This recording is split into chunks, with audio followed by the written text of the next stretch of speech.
H-Town, what's up? You know what time it is. It's time for the best 120 minutes of your day. The Chop Shop, the nation's #1 urban sports talk show, and also your midday sports happy hour. Yours truly, Robert Hatter, alongside Jim Hicks and sometimes Chris Walker, coming to you live from Houston, Texas, where we're broadcasting all over the world via Facebook Live and YouTube Live. And today is Monday. Today is Tuesday. I'm sorry, today is Tuesday. Great time this weekend, man. I got a chance to travel around the parts of the country to just watch some of the greatest basketball, HBCU basketball. It's nothing like the SWAC. It's not every game is a heavyweight fight. I don't care. Throw all the records and X and O's out the building. You got it's something else that's going on in that business. In that building. Is either I'm gonna beat you or you gonna beat me. Who's gonna take each other's will? That's what I'm watching in this SWAC. I'm just watching it. I mean, it got great coaches and they can X and O they butt off.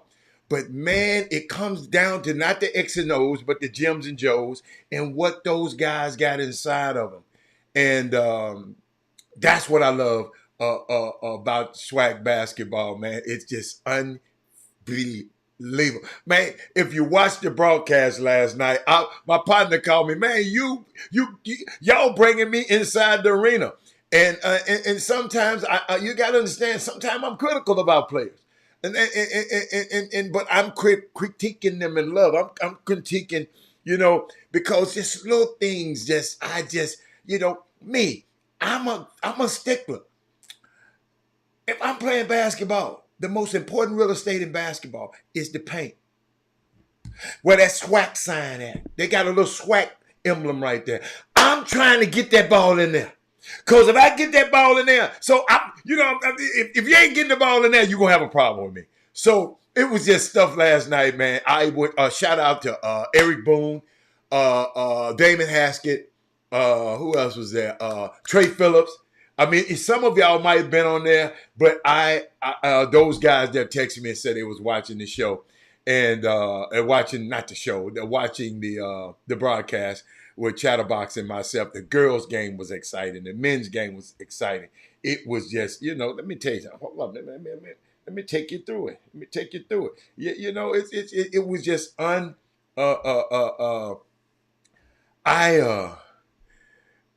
shout out to the Gremlin fans, man. I had a group of them behind me. They messed with me the whole time. I done heard of the players get heckled. They was heckling the radio guys. I'm telling you, but it was fun. It was respectful. It was I just laughed at it. That was I think the first day of school was Their school was back in yesterday, and I'm trying to find the swag stuff. But I really, really, really enjoyed those Grambling fans. I enjoyed the Southern fans too, but Grambling was a little bit. I mean, they was right behind me, right all over me, and I wish I could have knew their name out of shot. You know what I did see, and I did see to the left of Chatterbox and I, the young students at the school during their TV broadcast. I mean, their live stream broadcast. The students were doing it. But what I'm finding out, they got a big program, I guess, a curriculum there that concentrates on that, because they got the control room in the back and everything at Grambling. That's the only school that I've seen it at. I've seen it. I ain't saying that's the only one, but I think it's so unique that, one set of students do the girls' game, women's game, and the second set of students do the men's game. It was, I mean, I'm telling you, I was impressed because I never paid attention to it the last time I was there. And Chatterbox told me, man, they on it. But let me see, let me talk to them. Did I? You know what? I didn't. I got to talk about my girls. Hold up, y'all. Could y'all give me a second? Cause I'm just always messing with the men. I'm always, talking about the men. But let me see. Let me go to women's basketball. Let me go to women's NCAA basketball. Cause our girls won last night. Yeah, come on now. Our girls won last night. I got to give them some love. What they said about Title IX. If I talk about the guys, I got to talk about the girls. Okay, let's see. That was Saturday when they were played on Monday. Let me shout out some of our girls on our team. Y'all just. I'm sorry.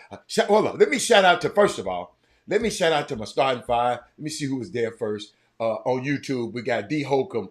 We got Eric Boone. We got Jeremy Davis. We got Simeon Sims. We got Corey Willis. Give me a thumbs up, fella. We got Frank Miles. And on Facebook, we got Monte Cora. We got Chris Charles. We got Mr. Jeremy Johnson. We got who else we got down there? We got D. White is in the building. But I see y'all. But D. White, I can't believe y'all didn't come on last night and listen to me last night. Son, you admit now, man, I knew y'all was going to come on and say something. But let me talk. Hey, let me tell you something. I'm human. Every year, I just fall in love with certain players. Every year. Imani Morris from Dallas, Texas. Let me click on Imani's face. Let me see. Click on Imani. Let me see. Can I get if she got a Cedar Hill, Texas? I'm sorry, Cedar Hill, Imani. 6'3", grabbed and jumped up. Hold up. After the game, jumped up and grabbed the rim. I said, whoa, with two hands. Eric Boone, a freshman, jumped up and after the game and grabbed it like she could have finna right back and dunk it. She said, I had a hard time with the app. I can't get to the broadcast. Okay, Mindy, that's all right. I got you, Mindy. Somebody gonna fix Mindy's app. TSU, Mindy Collins' app was messed up, so you can't mess her app up. She go to Wheeler Avenue right around the street. She'll tell Pastor Cosby on y'all. But here we go. I'm gonna get that information for y'all. Believe you me. But Imani Morris, I just she her body hadn't developed yet, and she don't know where to put the ball when she get the rebound. She puts it right here, and they tie her up and take the ball from her every time. Try to go to that hole. She gonna throw your mess down the street. Try to go to that hole. Let me see what she had last night. She was 1 for 3 from the field goal. Let me see. She don't try to do too many field goals. She had 6 rebounds, 3 blocks, but she had 5 fouls. She fouled out. But listen, I want y'all to notice the first person I'm talking about didn't have but 2 points, and I'm talking about her because she impacted the basketball game, mamas and daddies. She impacted. This what college coach want to hear. This what Coach Jones want to hear. This what Coach Skeet want to hear. This what Coach Byron Smith and them want to hear. A player that's affecting the game with 2 points. And I'm talking about her first. Those 3 blocks were crucial. Those 6 rebounds were crucial in this game. Unbelievable. Who else? Jada Belton. That's my girl. That's my girl. Jada B. Jada B. Let me tell you something. Last year, a little timid. Little bit timid. She from Baltimore, Maryland. But that young lady, I've seen improvement. So when y'all always talk about you don't see improvement, you blame it on the coaches. I got to give the coaches the credit. I see improvement in Jada Belton. I see at least a 20 to 30% improvement from last year. That's great coaching, and that's great listening to the coaches. Jada Belton, I mean, what she had 11 points. You know, she was 5 of 8 from the free throw line. We got to get her on that free throw line, right? She got to get it. But she had 9 rebounds. She had 9 rebounds, y'all. Had 2 blocks. You feel me? I got to work with her because she ain't handling that ball. Jada, you had 6 turnovers. So your plus minus, Jada, that hurts you. Turnover, y'all. See, what I tried to explain to people last night on the broadcast, it ain't but one basketball. One basketball. And at some point, somebody else going to have it. Most of the time, you ain't got the ball. I'm going to repeat that. Most of the time in a basketball game, you don't have the ball. So what are you doing when you don't have the ball? She rebounded. She had 9 rebounds. I told y'all a long time ago. How do you do? Go tell coach, man. How to shoot too much? Shoot too much. And the coach said, "Come here, man." Glad you said that. Did he miss any? He said, "Yeah, he missing." He said, "This is what I want you to do. I want you to consider every one of his misses a pass to you, and go get the damn rebound. Quit all that damn complaining." Jada and Amani Morris accounted for 15 rebounds. Y'all following me? And and then my girl from Spain, Greta Galban. Oh my goodness. She was a little shaky with it at first. And I was saying, well, what's up with you? I see why Coach stayed with her. See, y'all got to understand, man. Every time, you got to understand, coaches in that building with them girls all the time. We going to complain about what we see all the time. You know, we just going to see, she turned it over a little bit. She had her head down, dribbling. Baby girl, Greta, if you watch it, Greta, you got to have that thing on straight. You got to know where that ball is. You ain't got time to look at it because there's some folks coming at your ass every single time. Them girls was coming at you, Greta. You got to keep your head up. So, Greta, shout out to you. You did some great, great things last night. You just turned that thing over 5 times, though, Greta. You got me? You got me? And you had 5 assists, though, baby girl. You following me? You had 5 assists. You got to understand, Mr. Hatter, when I say something, I want you to improve in it. Let me tell you something. Keep that head up. Keep that head up. Hold up. Let me see what else I got. Let me see what I got. Let me tell you. My girl, Anella Thomas from Oakland, California. I was calling her Anella, but it's Anela. I'm sorry, Anela Thomas. Dad said, calling my baby by the wrong. Anela Thomas. She's a steady influence. I'm telling y'all these names because in case y'all ain't, I don't see enough of them on social media. So I'm about to talk about them Lady Tigers today. As Chatterbox so eloquently put it, the 3100 Cleburne Avenue Lady Tigers. That's what he called them. The 3100 Cleburne, because that's the street that Texas Southern. The 3100 Cleburne Avenue. He put the avenue in there. Lady Tigers. But shout out to her, Anela Thomas. And let me tell you something. Tell you another steady influence. Deja Home from Fresno, California. Coach going, these girls coming all the way from California. California don't have HBCUs, right? They don't have none.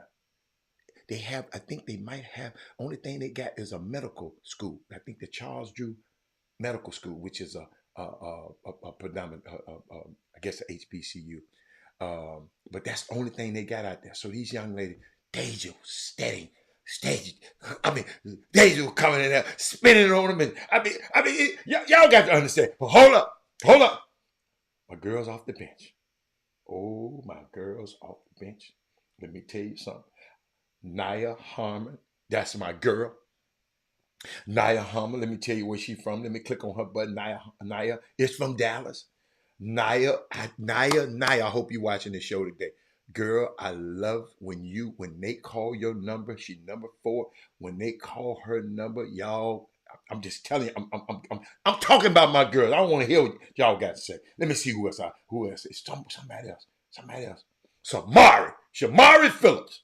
Shamari is Uncle Rob, baby girl. When we up at the end of the game, the clock is our friend. Look at the game. Let's say you got 2 minutes left. So that's roughly about 4 possessions. If people, run the clock down. So guess what? Manage the clock. You shot 2 jump shots and we up. We don't need no more points to win the game, baby. We got enough points. We got to get some of that clock off. The clock is our friend. Let it click down. You shooting quick jumpers. You don't shoot the clock to about 8, 9, 10 seconds left on the clock every time. Milk that thing all the way down. You got me? I know you was caught up. You thought you was gonna have your stroke working, baby girl. We got to know score time. We got to know scoring time. We got to. All right. Okay. All right. That's for you. Let's go. Let me keep going. Tonight I lost. Had 17. Tonight I wasn't playing no game. She played last year. Wasn't playing no game. She came off the bench. Let me see. And guess what? 7 or 8 from free throws. Y'all know the people who hit free throws are after my own heart. She had 4 assists. Guess what? 1 turnover. Tonight you're a bad girl. Let me see. Hold up. Miss Quiller. She was balling. Macy Quiller balling. She come in, energy, physical. Who else we had come out of the bench? Man, y'all. Ashara Sproul. That's the first time she didn't play the first game, but she played this game. But she came in and gave valuable minutes. But man, shout out to my Texas Southern women's basketball, Lady Tigers. Shout out to them. I want to. It ain't Women Rock Wednesday. I told y'all Women Rock every day on this show. Shout out to them girls. I love them. I just enjoy them. I really enjoy the process. That let me tell you something. I'm gonna tell y'all something right now. I take my hat off, and I know I say this a lot, to every high school, college, anybody that's coaching. Take my hat off to y'all. Because y'all have to manage 13 different situations. It's some people can't manage the 4 people in their household. Ain't doing that. And y'all have to manage 13 different situations. Everybody got their own agendas. I take my hat off to all college coaches, all high school coaches, any coach, because I'm watching how to manage people. That's why it's always good to have people around you, because when I see something that the coaches don't see, I come to talk to the player. Say, look, it's all right. You go, I remember a player saying, man, but I ain't playing. But guess what? That was that game. Guess what? He played a lot last night. But let me get to my men before I get off it. I ain't got time to talk about them yet, man. I got to talk about my TSU Tigers. I ain't got time to talk about Southern players right now. Can I just be selfish and talk about my players right now? People that shout out to Southern and Genovia Johnson and all y'all. You can put it up on the board, but let me talk about my dudes now. Hold on, let me get to my guys. I love the swag, y'all. Yeah. Y'all gonna get some swag when you come on this show. I know U of A's won this year. My nephew on the team. LJ Crowd on the team. I know they won today. I won. They beat the snot out of West Virginia. Tell me, what they tell me? Rather, it's gonna be different on them when they get to that. What's the name of it? Time? What's the name of that? The Big 12. Well, let me get to my guys. Let me get to my guys. I got to shout out this one guy. I mean, no, I got so many guys on this team. I love all these guys on this team. Yeah. Let me tell y'all something, man. Let me tell y'all something. You know how they always talk about next man up? You know, you sit on that bench and you just keep sitting there, Mindy. You just keep sitting there and just keep sitting there.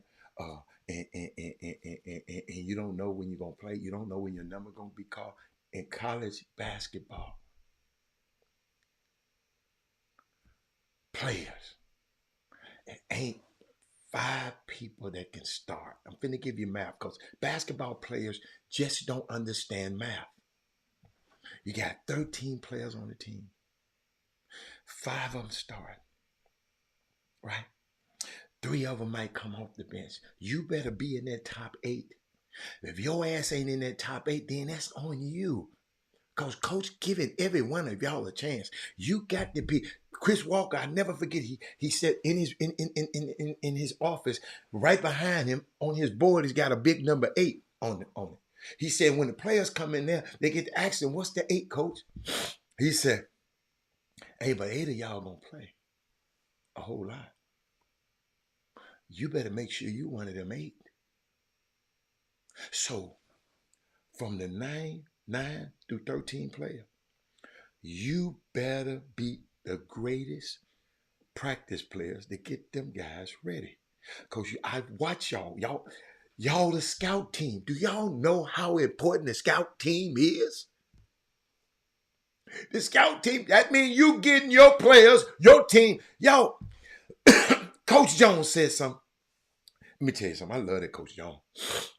He said something other night in practice. He was talking to the players. You know, can't tell you everything he said because well, nobody know but us. But what resonated with me, he told these guys, you got to play not for this university. He said he's proud every time he stepped. And he made me feel proud because I'm proud of that university. But he made me feel so, he said, you have to play for the people who put that uniform on before you did. Well, y'all come in there with all this opinion. Coach hollering at me. Coach is going to holler. You already know that. He ain't talking to you. He talking about your actions. He ain't talking to you. He loved you. He recruited you. He got you there. You on scholarship there. He loves you, but he ain't finna let you be mediocre. And he said, we got to play. What's up, Joe Lewis? For the people who came before us. I'm talking to all HBCUs today. We got to play, Lakeisha Willis, for the guys. I got to call the games with a certain excellence because of the guys who came before me. The Chatterbox Hell. That guy was doing this stuff for years by himself. So when I show up, I saw his work. I said, look, I got to be just like him, a greater. Players, you got that mindset. But let me shout out my first one. He said, I went through that at 8. See, I know what players going through, man. Listen, I want y'all to give this stuff to your kids and your sons. And quit all that whining parents all the damn time. He got to go through something. If his ass sitting on that bench is for a reason. Coach ain't finna say, man, I don't like him. I'm gonna say, I ain't never heard a coach tell me that.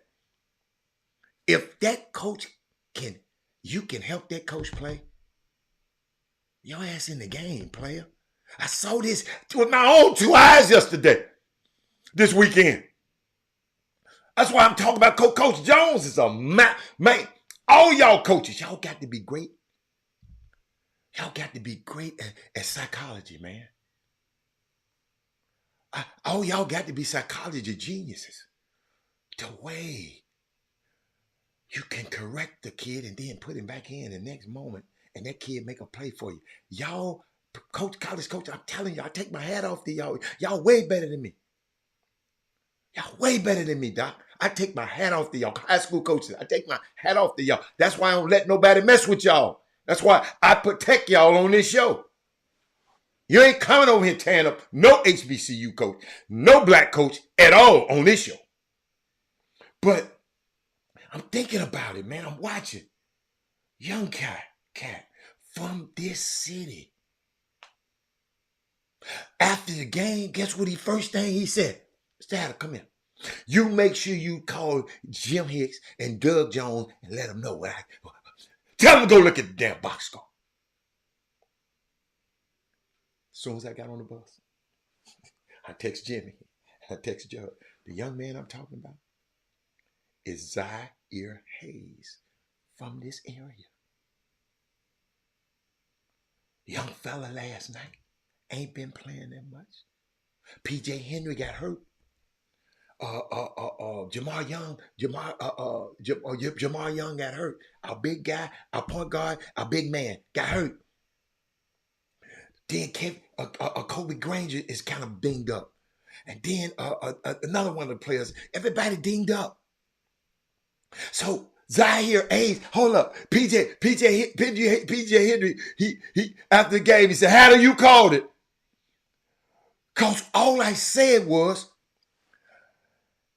I saw some things in Zaire Hayes. I saw him in practice. I ain't never seen the kid play in high school. I ain't never seen the kid's resume. I ain't never seen him. I saw his dad. I saw his family. A big contingent came down. But this young man got his chance. Y'all listening to me. He been sitting there patiently. Yeah, he want to play. He think he cold. Best shoot on the team. I saw him in practice. Y'all got to know how I am. I saw him in practice. I said, I need him. And I wanted to tell him because I wanted to tell him, but I can't interfere with Coach Jones. He's a Hall of Fame coach to me. But I wanted to tell X. Hey, Zaire, look here, player. You a shooter. Shoot the basketball. You coming in passing it. Hell no. I never forget, man. One of my kids, I ain't gonna call his name. He was a leading scorer in the school history, Big 12, in the school played in the Big East. He the lead scorer in the school in the Big East history. He go to the Houston Rockets camp trying to pass the damn ball. They cut his ass the first day. You know why? They didn't bring his ass in here for his passes ability. They know he scored. I don't know how many damn points was that leading scorer in that damn school's history, and you come in there trying to pass the damn ball. I said, Zaire, Zaire, I wanted to snatch him, shoot it. Guess what he did last night? Let me tell you what he did last night. He's 4 of 9, right? 1 of 2 for 3-point. 7 of 7. Stop it, Trey Phillip. 7 for 7 from the free throw line. Oh, clutch! Man, I was over there saying they fouled him. Yes. I had the people behind me mad as hell. What's up, Robin Young? I had the people behind me mad. Hold on. He had 8 rebounds. This point guard. Still PJ plays. Had 8 rebounds, 2 assists, 1 turnover. 2 steals. Had 18 points and 8 rebounds. And he was sitting over there waiting his time. And when his time came,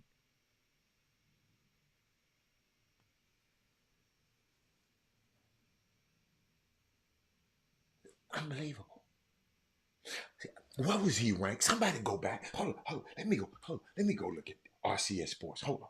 See, I'm finna show you parents. Y'all need to quit all this. We're about what people say. Let me put up RCS Sports. RCS Sports. Let me put it up. I got so much to talk about, but I got to talk about this today. Because it's so many lessons we can learn from this. Let me see. Let me put my password and all that. See, yeah. Yeah. I'm a paying customer too. Uh, put my login in. Hold on. I'm in there. So I'm just going. He got a. Where's the little button? He got a little thing where just you can just put some in the. Hold up, Jimmy. Hold up. It's at the bottom. Doug, if anybody here, where is it? Okay. I'm gonna put Zaire Hayes in here. Zaire. Let me spell his name right. Hayes. Somebody talk to me. Y'all talk to me. Let me see. Did he get his name up here? Zaire Walker. Zaire Hayes. Right here. Watch this. He went to Manville. See? Watch this.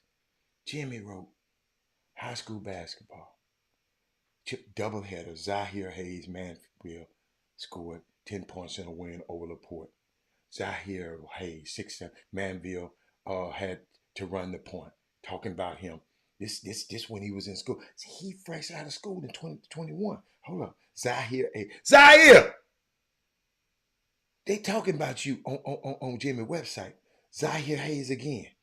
Let me see. Zaire Hayes again. Zaire Hayes again. I'm just telling you, I'm going down this list. They mentioning your name, son. All I did is put in a search. Zaire Hayes again. Who ran the team well? Zaire Hayes, Manville. Again, Zaire Hayes. Zaire Hayes, Manville. Looking forward to seeing this young man at Ruck on the Wood. Zaire Hayes. Zaire, I ain't know much about you. But these guys did. Let me get back to TSU. Shout out to you, young fella.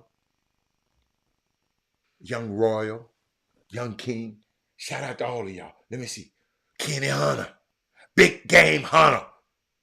Kenny Hunter in the building. Kenny, Shreveport, Louisiana. Oh, that's why Kenny had all the people come. I see why he had all them people. Kenny had you 4 for 8, 1 for 1 from the free throw. Boy, I ain't gonna lie, my heart went out when he hit shot the 3. I said, Kenny, I ain't know you shooting him like that. He 1 for 2 from the free throw line. But Kenny, I need more rebound. How in the hell Zaire Hayes get more rebounds than your big butt? You ain't get 4 rebounds. Kenny, that's unacceptable. Kenny, every rebound come off that damn rim need to be yours. Man, you look like Tarzan, but you rebounded like Jane, man. I didn't see that, Kenny. I'd have got on you when you got on the bus. I'm around here talking, but I didn't see this, Kenny. Bad, hold up, Kenny. But you got me, Kenny. This is why I didn't mess with you. You had 4 blocks, big fella. Big fella. Oh, my God. You had 4 blocks. 2 turnovers. 1 foul. But Kenny, I need more than 4 rebounds. You know how. See, I'm coming to practice this week. Yeah, I'm coming to practice this week. Yes. I like y'all practice anyway. And the practice so organized, y'all. Y'all need to go to one of them college practices sometime.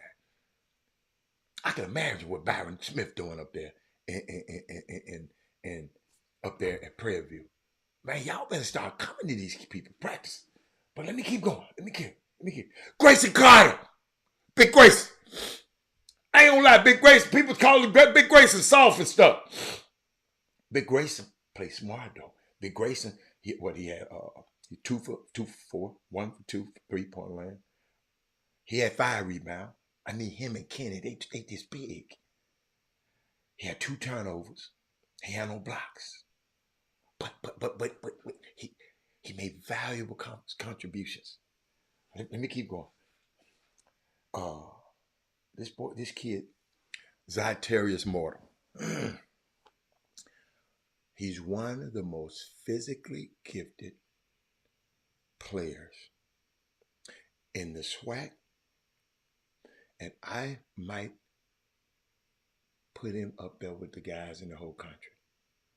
I call him Mr. Excitement. But I just need him to get into practice and see the ball going in, because he's affected by when he don't hit a shot. And I told him this last night. And I said, let's get some more form shooting in. Don't come in the gym shooting threes. Get some form shooting in. Work on your form. Work on just seeing the ball. Keep going in the basket. Over and over. Hit 3 in a row, step back.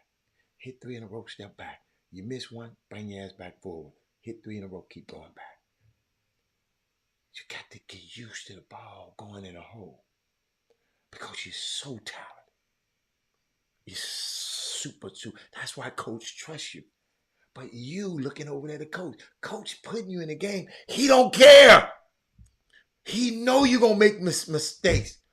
But guess what? Make them going at somebody defensively 100 miles an hour like you do.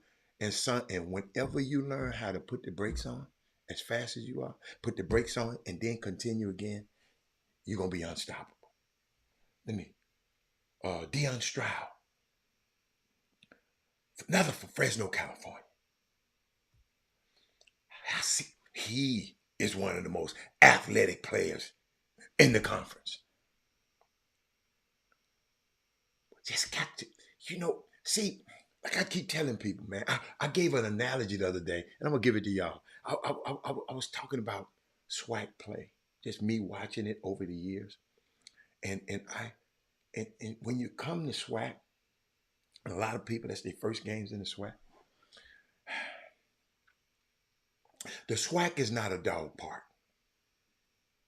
Okay? Like you bring all the little poodles and the Shih Tzus and the Yorkies to the dog park. No. This particular dog park, if you want to call the SWAC a dog park, that's where you bring your Doberman pictures.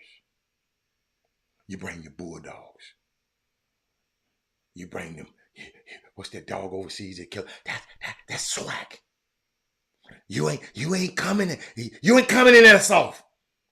Listen, man, it's a game of physicality, and whoever get out physical is going to lose that game. You can't let these guys punk you. You got to go in. You got to bring your Doberman pictures. You got to bring your bulldog. You got to bring your killer dogs. You can't come in there with your little cute little poodles. You just can't. They're going to run you. You're going to get back on that bus sad. Let me keep going. Xavier Ball. I'm talking about my guys today. Xavier Ball. I saw him do some things last night. He didn't score but 2 points. It's what he scored and when he scored them. Shakir O'Neal getting better and better and better and better every time y'all go, hey, Shakir is going to be a player. Keep getting better. I don't know, because I haven't seen him in the off season. I'm going to tell you the truth. Every time I walk in that gym, if I walk by the gym, I see 2 players in there. I'll tell you the truth. PJ Henry is always in the gym. And Jonathan Cisse, always in the gym. Always in the gym. Jonathan Cisse. And I'm mentioning Kobe Granger. Killer. He's just a little banged up. Kobe Granger is our Swiss Army knife. You know Swiss Army knife. It got so many gadgets. He can do. I mean, he gonna help you. He gonna block shot. He'll hit a 3. He'll run you. He'll run. Listen to me. If you got a layup, this is why I tell y'all when I say how many of these baskets are college baskets. When your son, you calling telling me, little Johnny that had 12 layups, that's 24 points. Don't call me with that shit talking about he didn't hit 24, 20, 30 some points and 10 of them is layups. Because you don't get them layups. Because you got guys like Kobe Granger, Zyterius Mortal, and Deion Stroud gonna chase your little bit ass down and pin that shit on the backboard every single time. Every single time. That's when I know y'all be mad. But I had to learn that, because I used to always come tell the coach. I send the coach a message. I said, look, Rob had this much. He said, Robert, how many was college baskets? I had to whittle that 35 down to 14 to 15. Because he ain't getting none of them layups in college. I remember we played Georgia Tech. He come in there, he steal the ball, jumped over a dude, and didn't go in there and dunk that ball hard enough. That Georgia Tech took that dunk out the air. Yeah.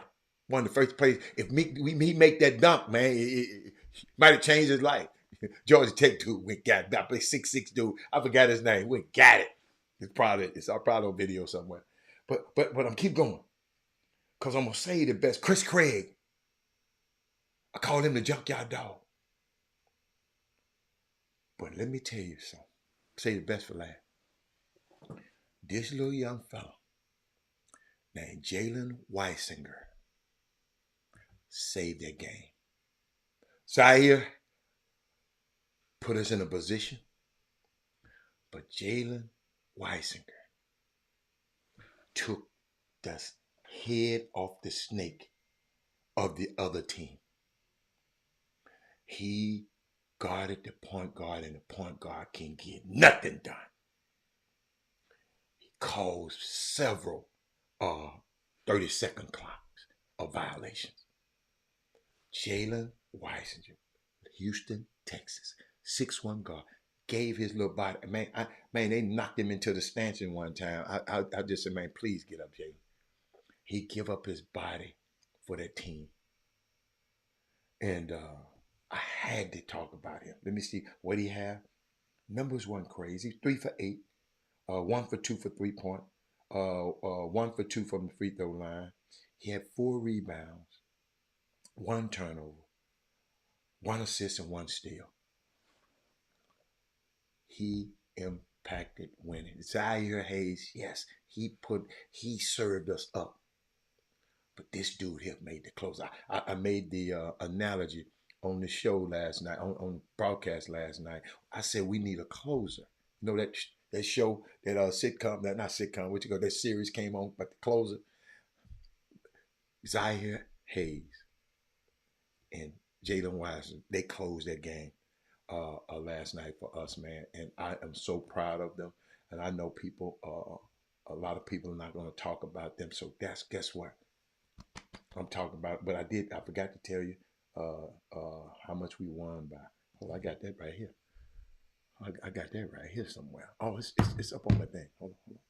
Let me give y'all a little information, man. It's a close game, man. Don't get it twisted now. We ain't blowing nobody else out. We ain't blowing nobody. We got to wait till PJ and Big Fella get back first. But let me see. We had 54 to 52. And I told you what the players had, and the women won 72 to 69. And just wanted to share that with y'all. Thank y'all for listening to me. I want to let y'all know what's going on. Y'all missing. They playing here this weekend. Arkansas Pine Bluff got a girl so bad. Used to play at A&M, named Zay Green. Going to be worth the price of admission. I think she already got a deal with the Anthony Lawrence collection. She probably got an NIL deal with ALC. I might be wrong. Let me know if I'm wrong or not. But Arkansas Pine Bluff coming in. Who is their travel partner? Hold up. You know what? Let me get back. Can I get back to my men's basketball? Oh, Dedrick Carr know who I'm talking about. Okay. I just wanted to know. Was I the only one? Hey, y'all. She went to UT out of high school. Oh, it's UT. Okay. Let me see who these travel partners is Saturday. Pine Bluff and Mississippi Valley. Arkansas Pine Bluff, Mississippi Valley they'll be in the building this weekend. Mississippi Valley women's team is good. Let me tell you something. The women's team's gonna get a test this weekend. He says Zay has very good shot at playing professional. Absolutely, she does. I saw her. I said, "Oh, she is her." but I got to go. I got to move on a little bit, man. But that's my HBCU news, man. I'm gonna be doing that. probably every time I come back off a trip. Um, but let me see. Pine Bluff and Valley. Thank you, Kev. Uh, let me see somebody.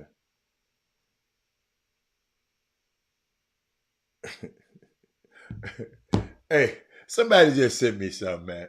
Well, I'm gonna let Jimmy talk about that when he come on. What's up, Lester Howard? How you doing? McKinley Singleton, how you doing? Let me go. John Moran is out for the season. J- uh, you know he was suspended for 25 games. Came back uh, like gangbusters, and you know what, man? Let me see that I put this up here. Hold up. Let me see so. Cause I love that kid, man. I really do. And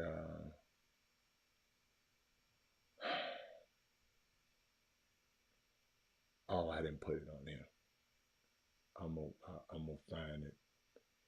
But it was a tribute to John Morant, and I didn't have it ready. Just like that, ladies and gentlemen, the game can be taken away from you. Just like that. Young man called me the other day. I said, I'm coming to your game. He said, we're not playing a good team. I said, every team is good. Every team is good. Don't ever underestimate your opponent. Shut the show, everybody. Don't ever underestimate your opponent. Ever. Ever. You never know when you're going to be your last game. You know what I'm saying? You never know. John Morant had brought this team back to life, man. And now he's out. He probably won't be ready till next October.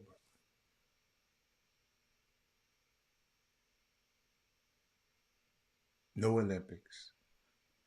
No nothing. But then my boy Halliburton got hurt. He did a split. And I saw how he did it. And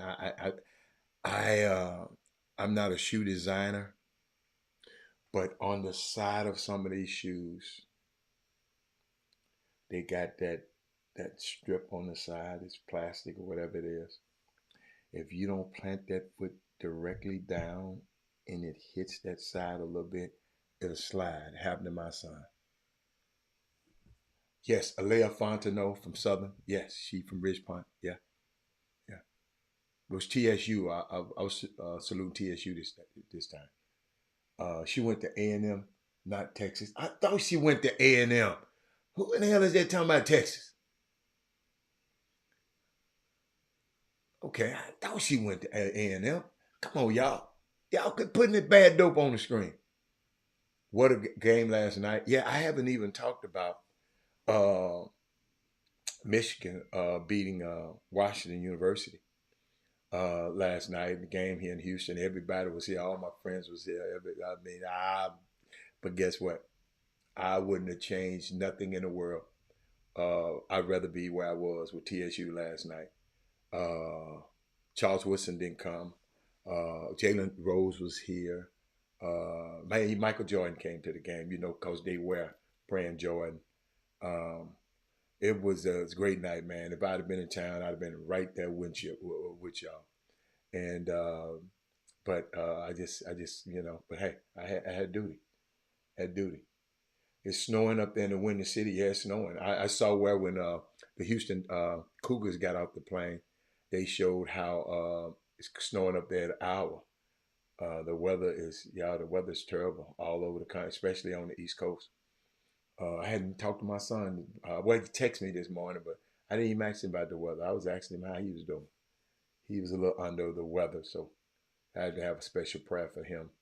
Um, yeah, great week in Houston. Our first, we haven't first playoff game in a long, long time since Deshaun departed from us, and get a chance to play Cleveland. Cleveland got an old ass, Joe Flacco as as the starting quarterback. Hope that we can dial up and make him run. put him out of the pocket, make it there. Yeah, don't let him get comfortable back there. But I know D'Amico Ryans got that covered. I'm just talking my talk. Um, Shout out to who? You know what? I saw something. I saw something. I'm gonna switch up. I saw this dude. Uh, y'all know. First of all, yeah, Ja was on his way to making Memphis a playoff team. Thank you. Somebody just told me that. He said he wished. Y'all look at this guy. He wished. Watch this. Yeah. Y'all, let me help Alpha. Y'all said he wished. How did the thing get small? Oh, I got you. I had different settings yesterday. Let me put it big. He said, I wish Penix played like this. Texas ain't got a defense like this, Michigan. So he couldn't play like that against Texas because Texas don't have a defense. All that money y'all got out for and they don't have a defense like Michigan. Maybe Michigan paying more than y'all up there. Why was Penix still playing? A good coach. Good dad. No, he wanted to play. Penix played. It's okay. It's okay to play. You play football. You play football. Why y'all always? Why y'all? Then y'all get to complain about load, man. Now the boy played. The boy was trying to come back and win the game. Y'all don't understand sports a lot. I mean, man, I put it like this. Y'all got a different view on sports, some of y'all, than I have. I put it like that. Y'all know exactly what y'all talking about. We'll see CJ and Deshaun go at it. No, I'm glad Flacco there, not Deshaun. Deshaun can do stuff Flacco can't do. Wacko Flacco used to jack all of them Detroit, the Ravens games off. That was his nickname up there, Wacko Flacco. So that's what I hope he turned into Wacko Flacco this weekend. But I saw something, and I some of the thought. It's in the entertainment world, because I defended the young fella. You know how I am. Y'all know how I am, brother. I don't care if you like whatever you like, whoever you marry, whoever you love. I ain't in that. But y'all got to help me. Let me get this straight. Yeah, we talked about that yesterday, Jeremy Davis. Tiger ending his partnership with Nike. Let me get this straight. Disney, y'all follow me? Make you think now.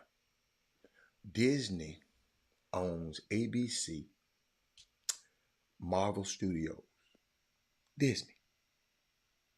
Okay?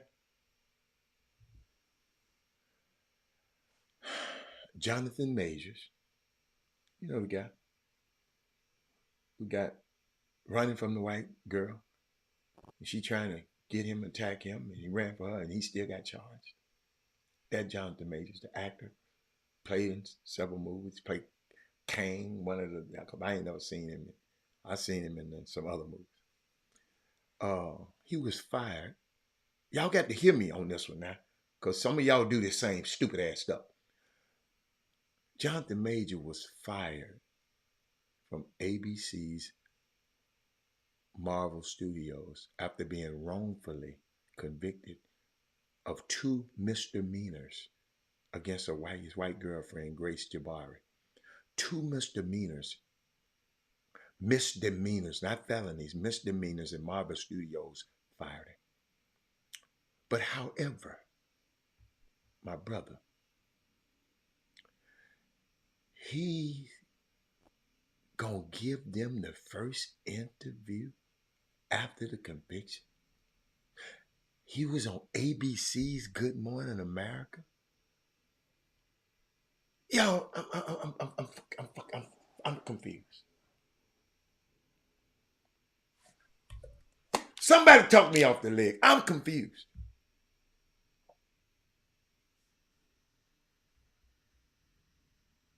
I'm confused right here, y'all. Did y'all hear what I just said? Did y'all hear what I just said? Hey, Ruth, let me say it again. Let me say it again. Because some of y'all do this old crazy Negro stuff. Disney owns ABC and Marvel Studios.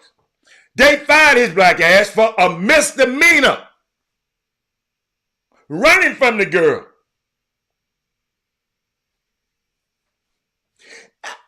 And however, he gonna give his first interview after conviction to ABC's Good Morning America. Where Aretha Franklin at? Ain't no way. Ain't no way. I wish I could play it without getting flagged. Facebook, y'all all off. They took us off yesterday. That crazy. Y'all. Hey, y'all. We doing some of that stuff too.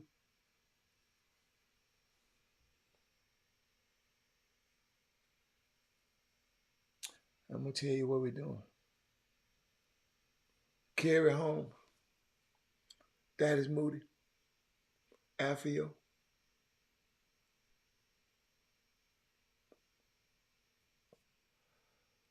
Mr. Favre.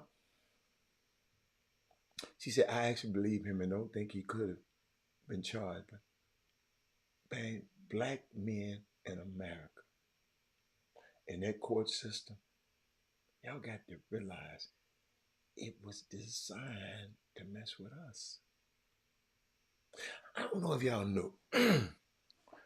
After slavery was abolished, they had the 14th Amendment saying you couldn't enslave nobody. So guess what they did?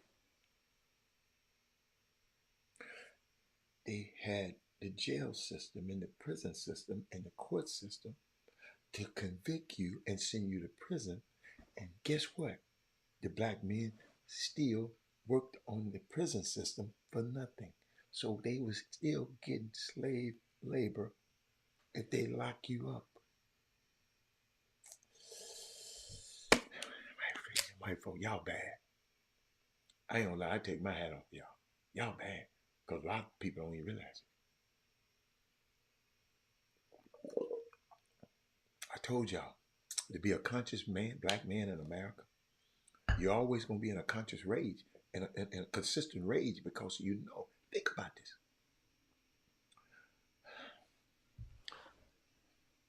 Stop slavery. Slavery couldn't happen. So you couldn't get that free labor no more. So let's figure out a way. Hold up, y'all.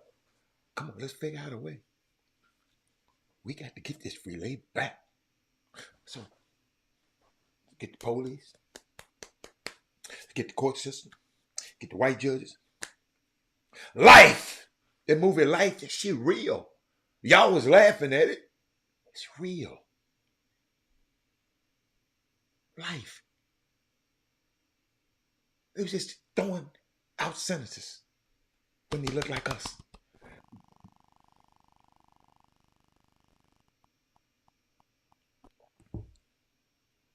How they got around it? The slavery part. They just locked you up in prison and made you work on free. And they would still get paid.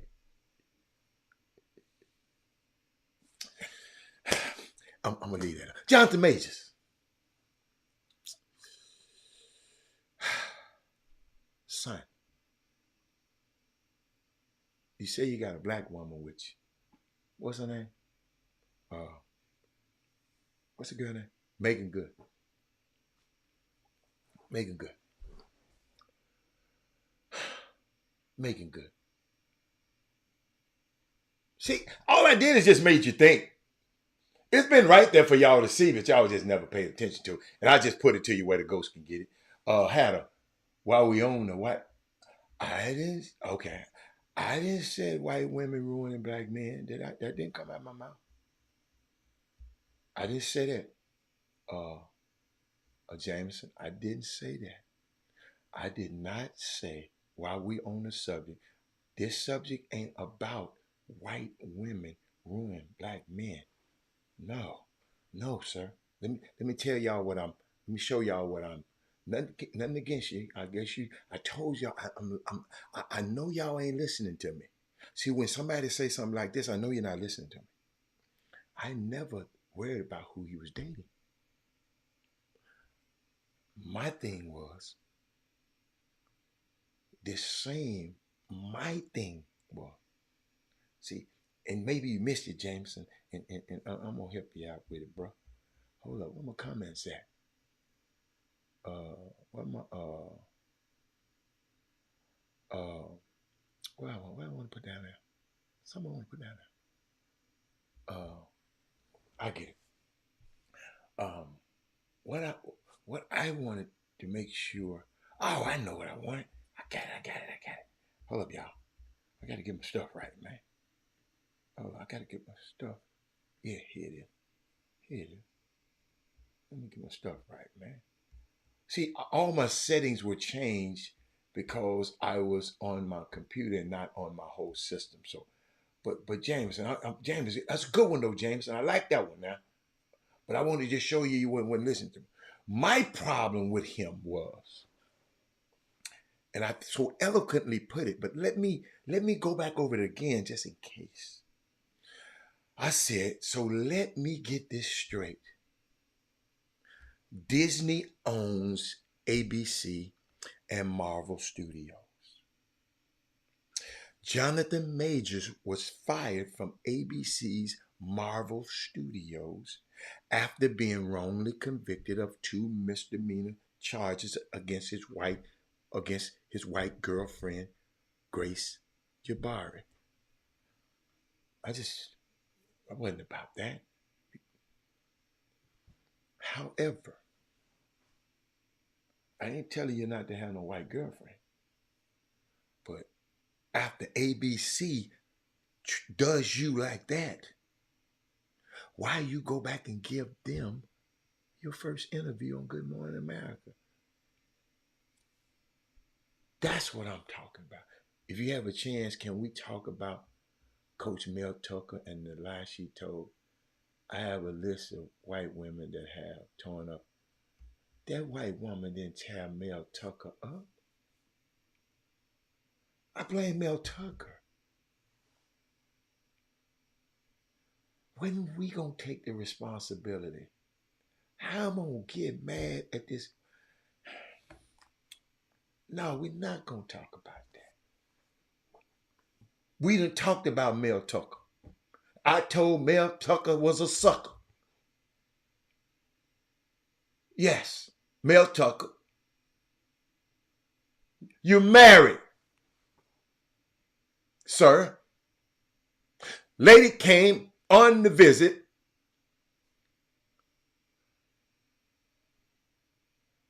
Michigan State business.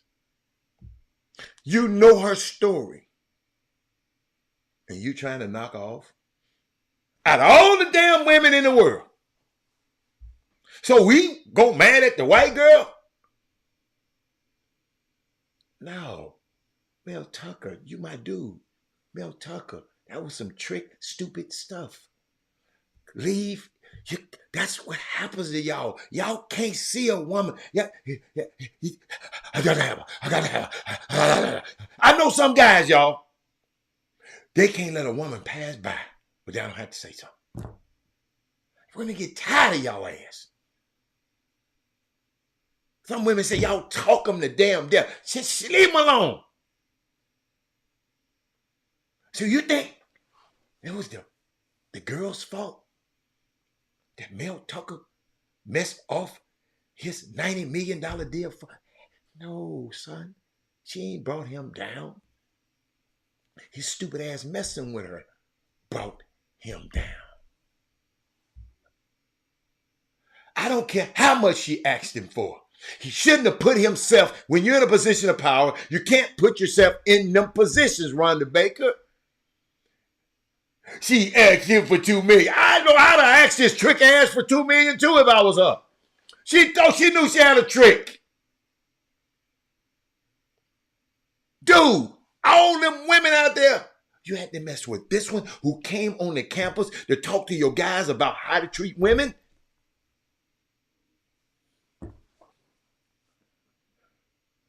Are y'all hearing me, Lester Howard? That's what I love about the Bible. That's what I love about reading when Eve ate the apple. When God came back, he ain't say nothing to Eve. He ain't say nothing. He said, Adam, where were you? Adam, where are you?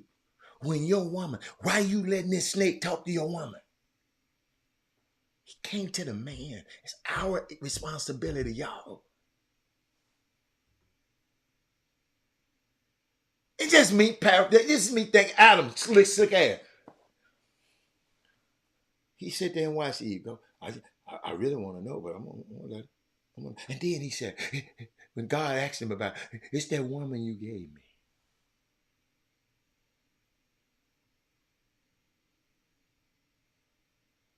Y'all feeling me? Let me tell you something. Mel Tucker, ain't this white girl didn't take him down. Him deciding to be with her.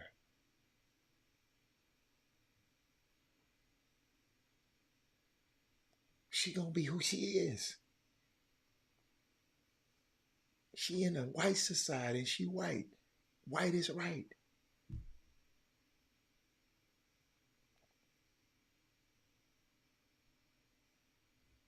He just, I don't know what he's thinking about. Dude, your big ugly ass ain't nobody you might have to pay for some, player. If you ain't got no game, and I see you ain't got no game, you a trick, you married. Ain't nobody finna mess with no big old ugly ass married dude for nothing. Come on, man. Yes, I'm sorry for being so frank. But sometimes you got to be profane to be profound. I don't care if... What happened if she lied? Yes, he was wrong. He admitted to his mistake. Why did she lie? Guess what the people fired his black ass for, Jameson? They didn't fire him. They fired him for making that dumbass decision that brought shame on their university. That's why he got fired. They don't care who he knocking off, but he brought shame. That's what you missed in the point. He brought shame to the university. A university that had already got the shame, Larry Nasser, and those people who brought shame on this same university around there playing and touching on them little girls. And you still want to talk about what she lied about.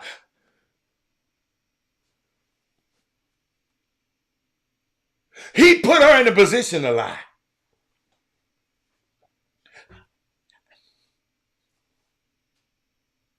And how we know who telling the truth? There's three sides to every story. Her side, his side, and the truth. You determine what you might call a lie. Some people don't think she was lying. See, that's why all I'm trying to do, y'all, is make you think. See, we done got on here. We done got on Mel Tucker, sorry. Excuse me. Mel Tucker with his stupid self. But I was talking about the fact. See how quickly all of this bull crap would have us distracted? Jameson Morrow is still distracted because he worried about something else. My point is, and I'm going to bring it back so I got to, sometimes faith comes by hearing and hearing the word. My problem was, Israel, Disney fired him. And after he got convicted, he went back to Disney so Disney can make some more money off his black ass by having this interview. You could have went to anybody. You could have went to Shannon Sharp. You could have went to anybody. Why you had to go to ABC? The people just fired you. That's the point that I'm talking about, Jameson Morrow. Not the little lady, the little whore line, the little lady, huh? Or the lady. Yeah, she might be lying. She might be whatever yes, I heard some things about her. Gotta understand, they named a friend of mine in the damn suit. Duh. But Mel, a woman coming on your campus. Hold on, is a woman up there? If Rhonda Baker came at my campus, she is a known domestic assault, a sexual assault survivor. She coming to my school to talk to my players about respecting women. Follow me here, James. That's what's the reason. That's how they met. She came there on company business. Male, that's company business. And you dip your pen in the company ink.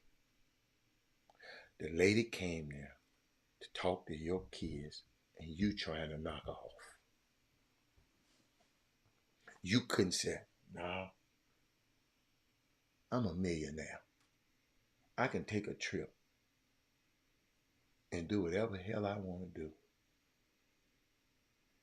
But I want to mess with that apple right there on the tree. All of these apples out there." That's what God told Adam. Man, you can eat of everything else, but just don't touch this tree. Male, you can have all these other girls, male. Can't touch this one. Your kids you're coaching, look up to this lady. Look up to you. They look up to you. And you go there with her out of all the women in the world.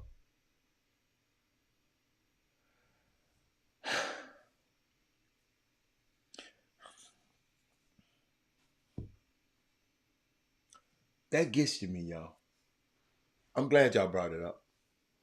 I brought it up with him. That's all I'm talking. But I'm talking about this young man, Jonathan Majors. He went right back. The people that fired him, they fired him quick. Did y'all see how quick they fired him? Soon as the verdict, do y'all know it was a tweet came out from ABC said he no longer working with us. We done fired his ass right after the verdict. And he ran in the back at that. I just got to be on ABC. I got to tell my story. I'm gonna get up here whining and crying. And say, you stupid. Then go get to talk about.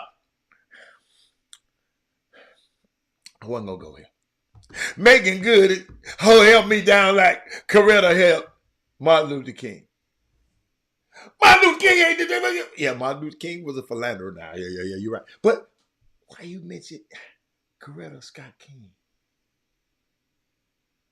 That just show you don't know nothing about your black history, sir. She said making good, holding you like Coretta. Master, take me back. Absolutely.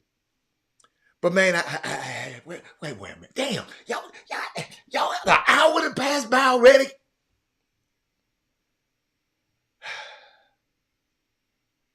I love it.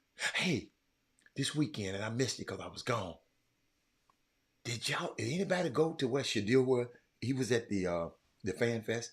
Did anybody? They said the line for Shadur Sanders was longer than anybody's line in the history of them having the Fan Fest at the National Championship.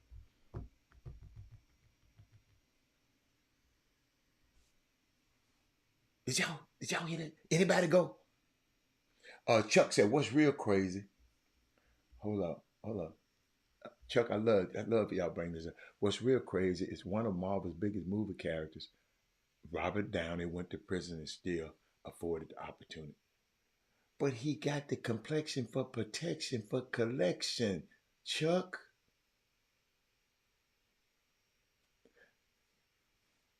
Man, he was just saying that. Hey, white girl can't act like no Coretta. He was just saying that. Did y'all hear that, Chuck? Robert Downey Jr. got the complexion for protection, for collection, baby.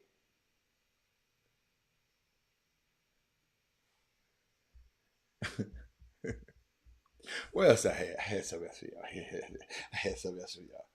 Anybody got something they want me to talk about today? Anybody got something else? I like that. Thank you, Jameson. Thank you. Damn, Jameson. See, y'all know.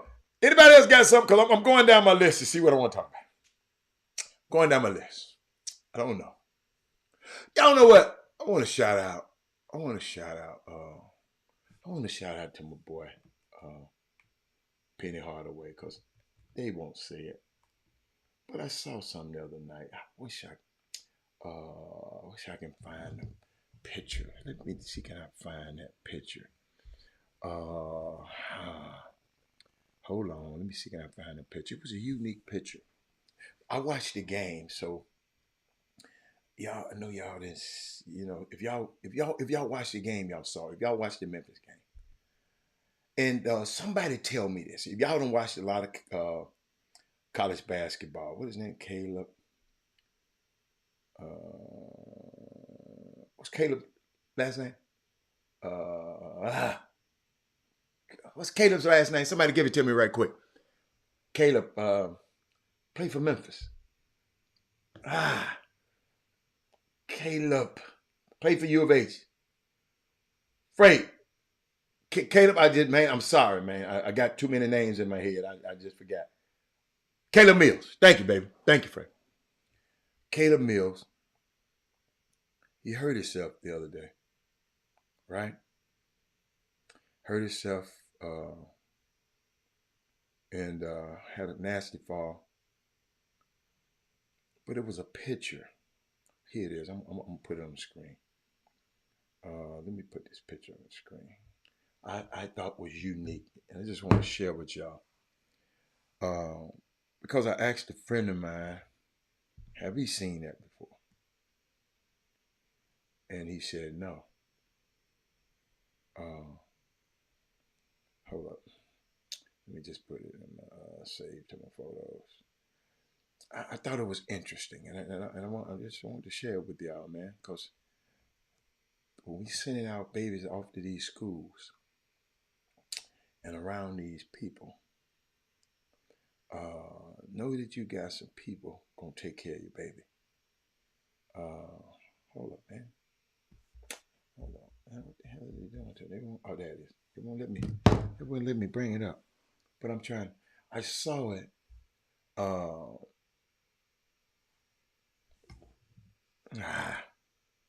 It's taking a long time to process for some reason. But the picture was so unique. Hold on. Okay. If it's gonna take that long, I'm gonna do something else. Y'all know I got different methods of making this thing happen. You feel me? Y'all just give me 1 second, because it's something I want to make a point about. I think it's very pointed that I bring it up. Let me see. Can I put it on the board? Y'all think y'all can't see that? See that? They think they can get me. Let me see. Hold up.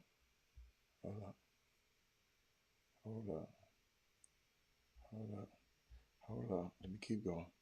Hold up, y'all. Hold up. Where the picture at? Hold up. Let me see. Can I put the picture right here? Okay. Then if I put it there, I can drag it here. Then if I drag it here, I should be able to drag it up there. This boy is good. Take a look at that. Caleb Mills got hurt. The head coach coming out to assist in picking this young man up and taking him back to safety and to the bench. Reason I wanted y'all to see this visual. I've never seen this before happen. I've seen coach come over and, see if the kid's all right. Yeah, I'm serious. Nothing against them. This coach helped pick the kid up and and and take him off the floor.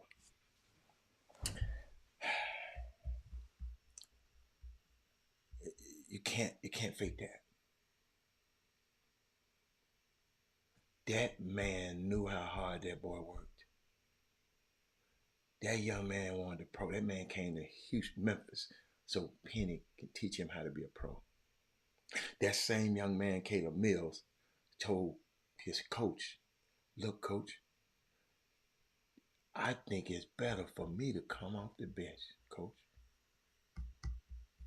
Let me come off the bench. So I think that our team will be much better."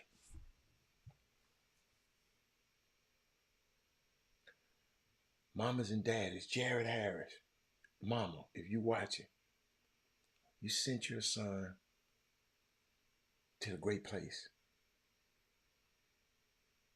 That if something happened to your son at 3 o'clock in the morning, 2 o'clock, he getting out of his bed and going to see about it. He ain't finna send nobody else to go see about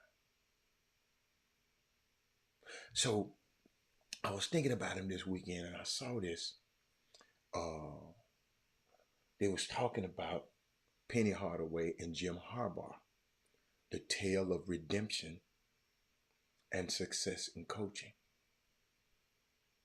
Y'all watch this. Follow this. I wish some coaches would listen to this. Check this out. Memphis hiring Penny Hardaway and Michigan hiring Jim Harbaugh. Both aim to save struggling programs with rich histories, emphasizing the coaches' deep connections to their respective cities and state. Jim Harbaugh played at Michigan, the school he came back. Penny played at Memphis, the school he's coaching at right now. Both coaches inherited challenging situations when Penny facing pressure,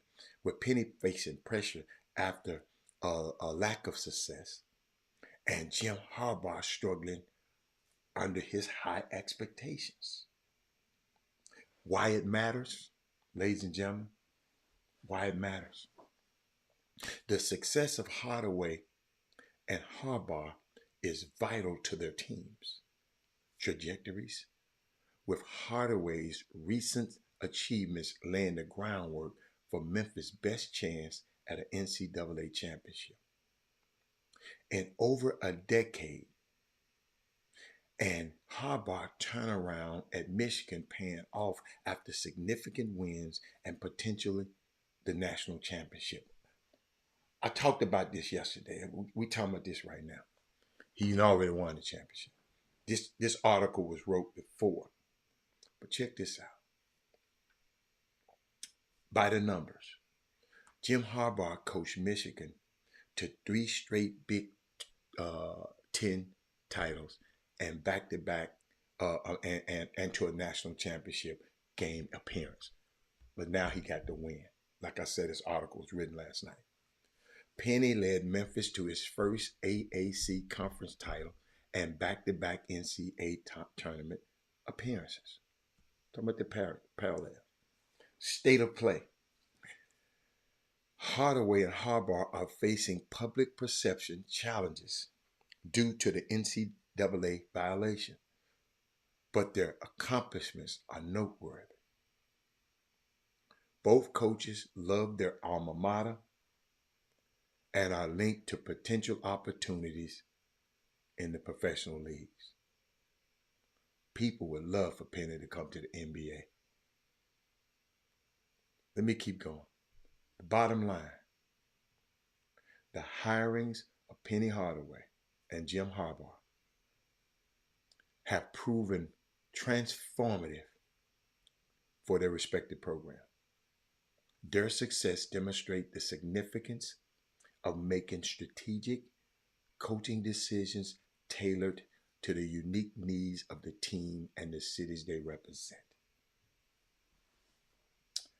Thought I'd share that with y'all. A little deep, but I saw it. And then I saw this morning. Whew, trying to see where I want to go first. See, y'all understand that? Oh my God, look at that. I could go there. Let me see. Hold on. Let me go here. Because I always like to talk to my parents. Always like to talk to my parents because we got a lot of parents that got athletes, and they get mad. You ain't talking about my son. You ain't talking about my son. Yeah. Doug, you ain't talking about my son. You ain't give my son no love. Y'all don't go to nobody and tell them that no more. See, some of y'all out here in this basketball community are attention whores. Yes, I said it. Because ain't nobody gonna say it. He said, what do I think about the impact? Hold on. I like this. Hold on. I'm gonna get back to it. Remember, put a footnote, because Gary just posted something I want to talk about. Well, attention whores. Okay? We got label whores. Everybody want to wear the label. I want to wear Louis, but we got, in this city, we got some attention whores. He said, what do you think about the intra-conference transfer of P.J. Hagley to Memphis? He couldn't come to Memphis. He put up 20. Yeah, he put up 20. The points he lost. I wouldn't think about. He wouldn't fit in with Memphis. See, he went to a team he can fit. He won't score them points if he's on Memphis team. They ain't finna let him just shoot every time he touch it on that team. You got to watch. See, that's why people have to watch the certain fits about teams. You got to be. It's a different kind of a player that Penny recruits. He wouldn't. It wouldn't be a good fit for him at Memphis. He's at the right place at the right time. You got to realize he wasn't a good fit at. Don't think about the conferences. The conference don't mean nothing. Memphis is a high major damn program. These other guys, all high major is your budget. Memphis got unlimited budget. That's all it is. But him on that team, it just was not a right fit. Not a right fit. No. Right. He's at the right place. So it's okay. Gotta understand. TCU wasn't the right fit. So we had to get out of there to get to Tulsa. Tulsa the right fit. I wouldn't go nowhere. So answer your question, nah. Not gonna happen. Nah, that's not gonna happen. But back to the parents. Parents barely keeping it together. Somebody sent me this. They said, parents. I hope that answered you, Gary. Because everything, y'all gotta understand, man. You ain't gonna get up all them shots over here. That's what I'm trying to explain to you. You ain't finna come shoot all those goddamn balls up over here. We got dudes already over here that's shooting. You ain't finna come. But and I hope y'all understand it, and some people just don't. And that's why some players have success in some places and don't have success in others. It's your right fit. But back to this. Parents barely keeping it together with only a couple of kids in the house, but have no grace for a coach trying to lead 12 to 15 rebellious, know-it-all teenagers and young adults. You got me? I'm going to repeat that again. Parents barely keeping up. Barely keeping it together with only a couple of kids in the house. But they have no grace for a coach trying to lead 12 to 15 rebellious, know-it-all teenage young adults. Y'all, I'm around them. They think they know it all.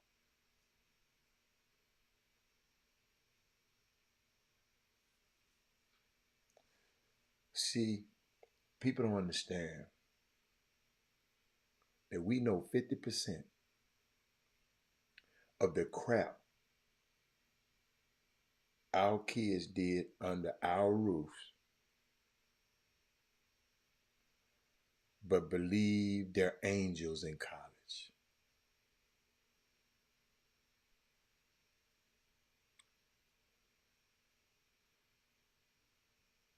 Y'all know what they done did under your own damn roof.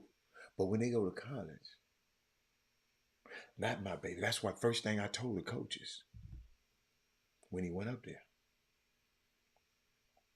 Rob was a good kid. Never got in trouble. But his little ass on a college campus where he ain't got the supervision of me and his mom and his grandma,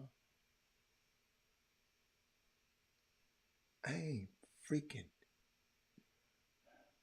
blind or ain't no telling what he about to do. So all I asked the coach was, go. If something happens up here, it's so grave you got to make a drastic decision. Give me a chance to fix it before you make that drastic decision. Mamas and daddies, quit being groupies of the coaches. Quit being like subservient to the coaches. Talk to them. They're freaking human beings. Coach, let me talk to you. Instead of asking him about playing time, he gonna lie to you about that. But you ask him, say, look, coach, let me. Is anything I can do, coach? If you can't reach him, maybe I can reach him. How many of y'all have said that to you? Your son's college coach. That's why you need to share this show, because somebody else need to hear this right now. Shit, it works.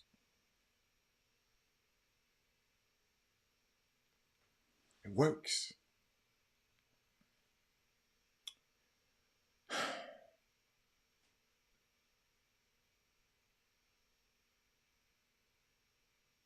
Got another thing for you.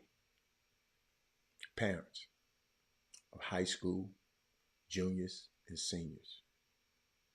Okay? Where y'all at? Somebody sent me this. He said, you have a right, parents, to know your child's coach has been talking, who your child's coach has been talking to as it relates to their recruiting. And you can ask for receipts, because talk is cheap. I'm from the show me state. No, I'm not. This dude said he from the show me state. I'm from Tennessee, but you got a right. Because a lot of these people, man, I'm gonna get you these offers.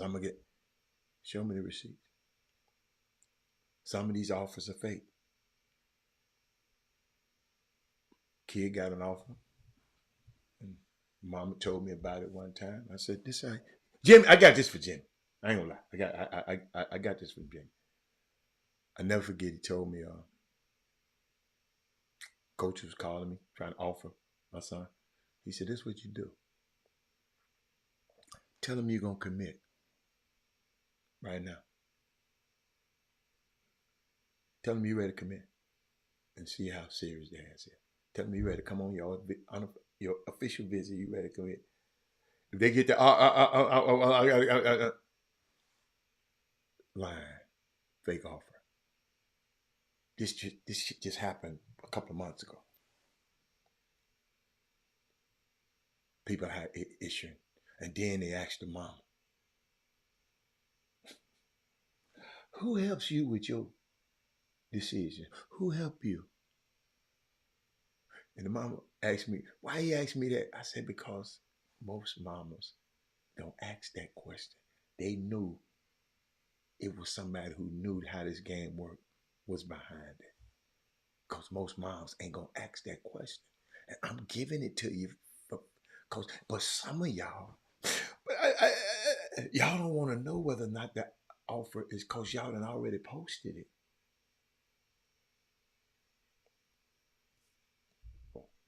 Before you post it, make sure it's a valid one. I'm not telling you something I heard. I'm telling you something I know.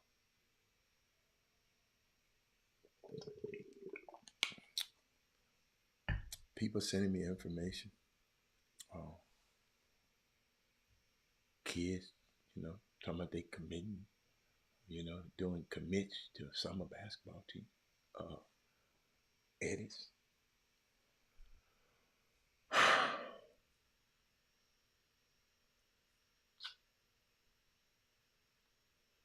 I almost feel bad. I was thinking about it. And somebody said they almost feel bad for kids who don't get held back. This is the held back generation of the world. They at such a disadvantage. But I applaud the parents though. The game is the game. And at some point, the size, the speed, the athleticism will catch up. And then it's a fair game. I remember some guys, in the 8th grade, 7th, 8th grade, they was big. And they are still now in 12th grade the same size they was in 8th grade. And the other kids I had a kid on my team that played center. On Robert's little guy. We call him Big John. Shit, now he Little John. 5'11", hold up, 5'10", what 8, 9 years old. And guess what? His ass still 5'10". So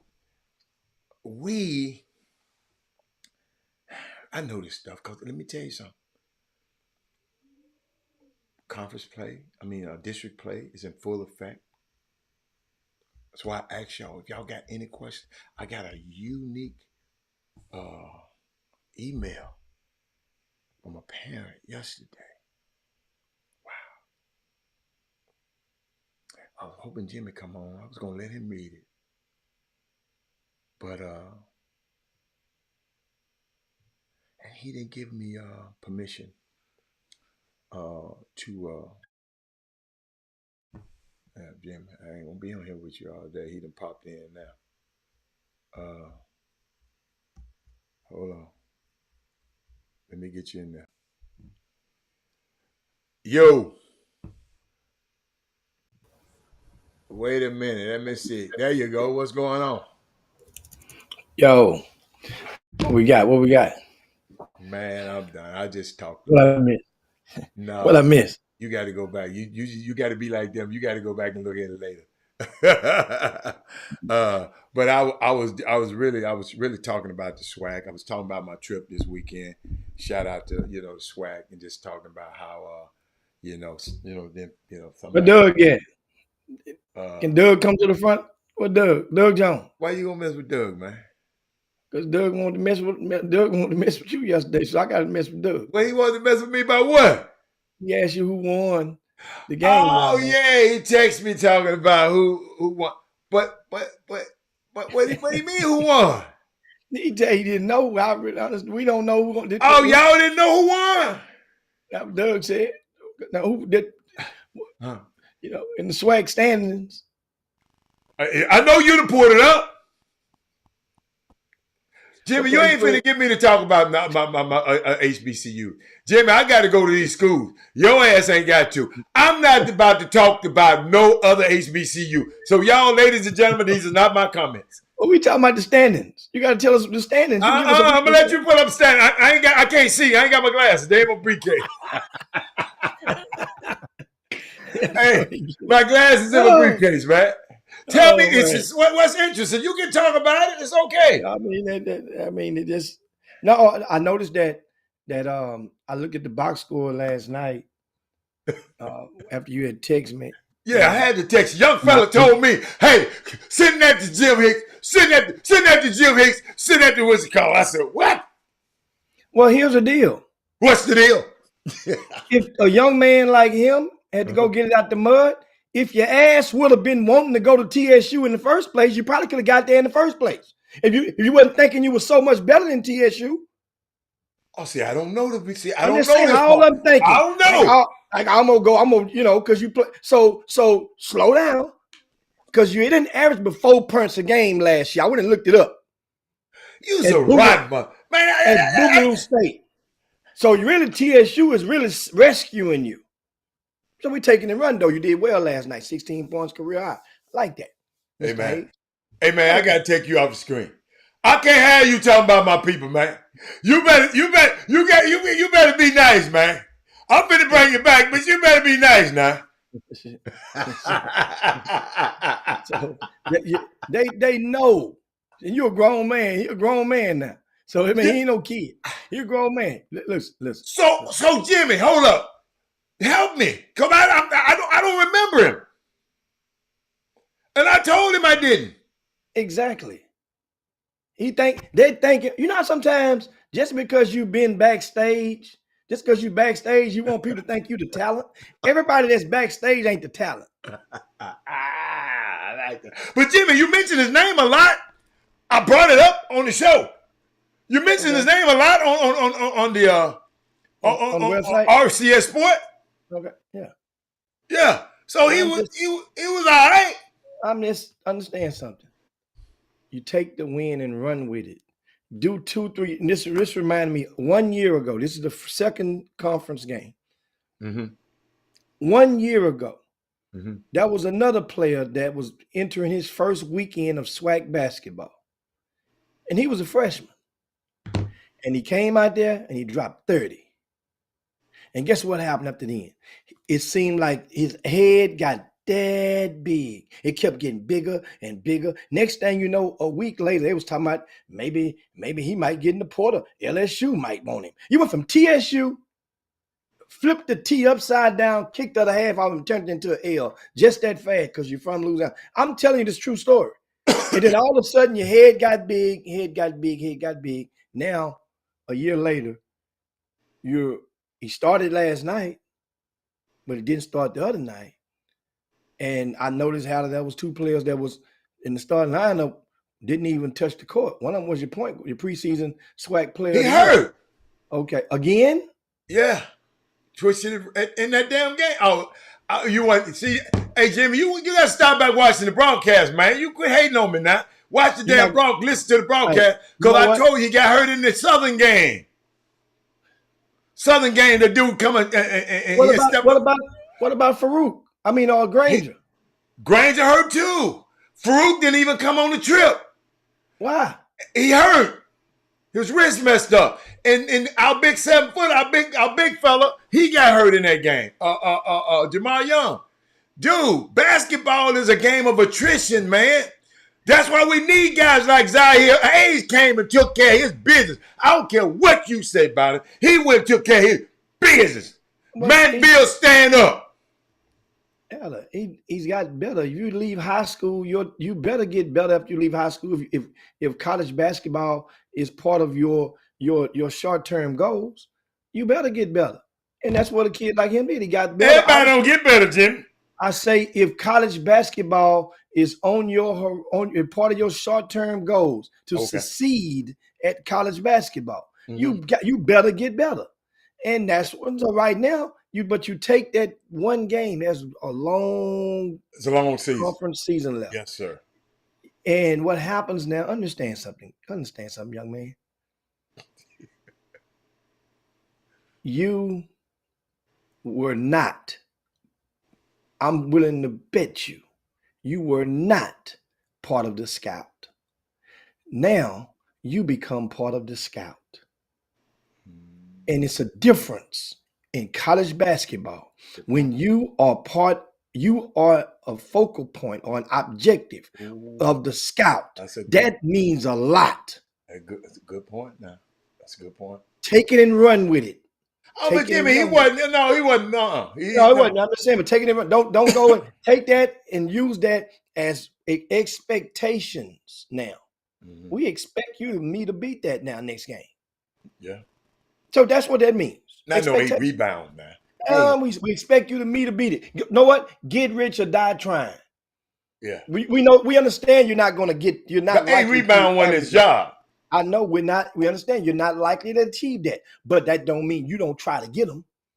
Try to get 8 again. But if PJ back well, it's going to cut him in 2 If he gets 8 rebounds again, somebody minutes for to get cut. Them possessions.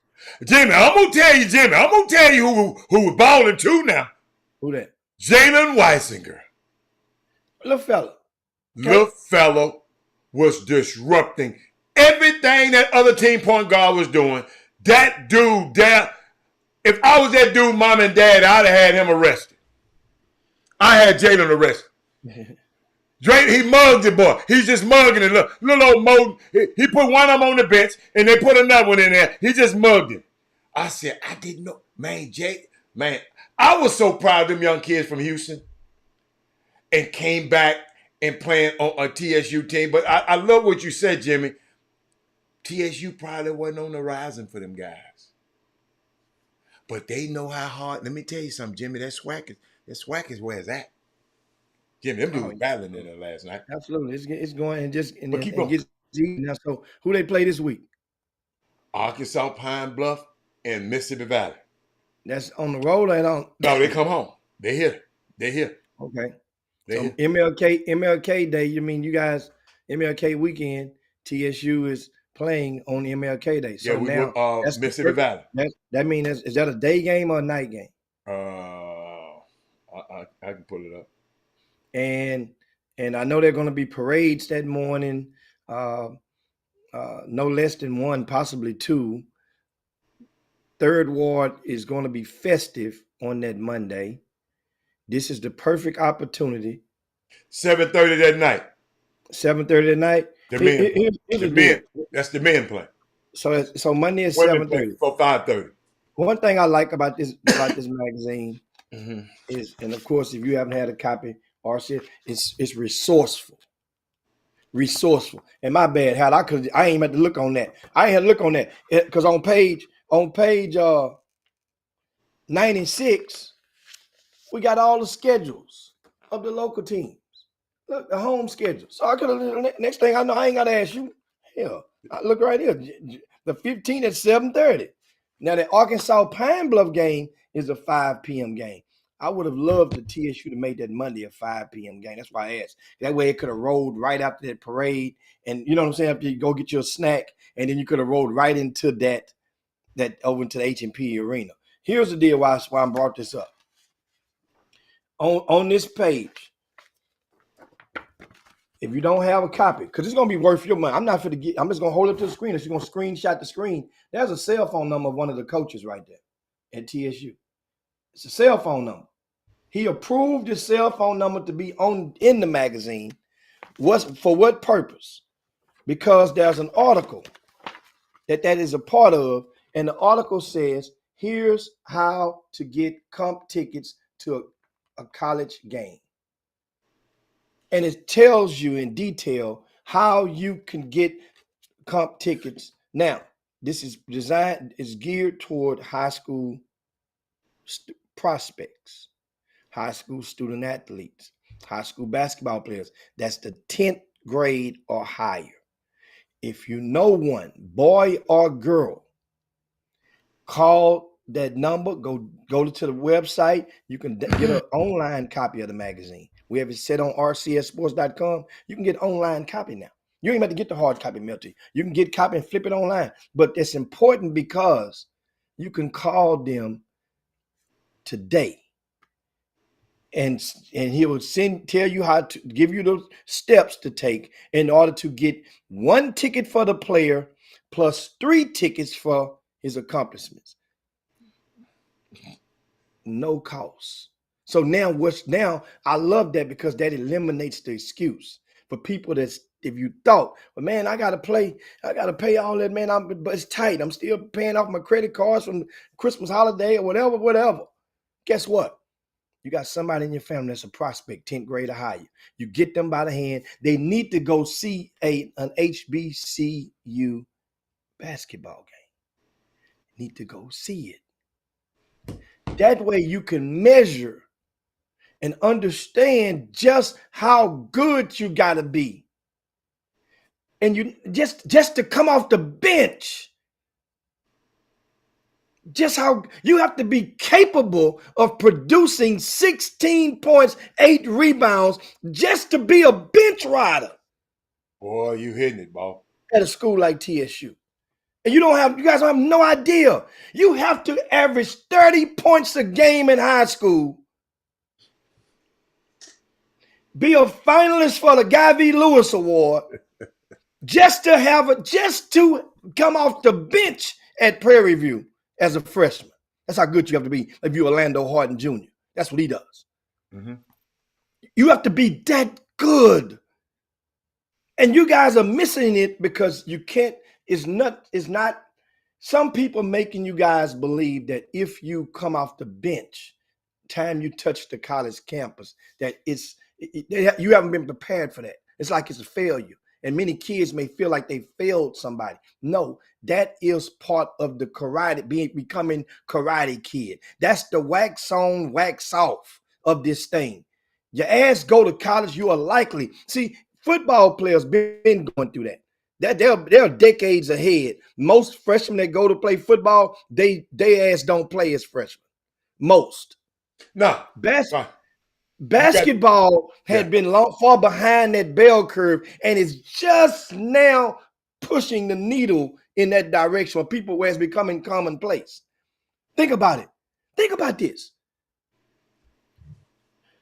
I would have been the most hated guy on the planet if I had told you guys, sometimes for just sharing your opinion with people, it can make them hate you. If I would have told you guys, I'm going to give you one for example. And I wanted to say it several times. I think I might have said it once on the Chop Shop. If I would have shared you guys and told you guys, I don't think Chris Johnson going to average more than 7-8 minutes a game as a freshman. Oh, you a hater.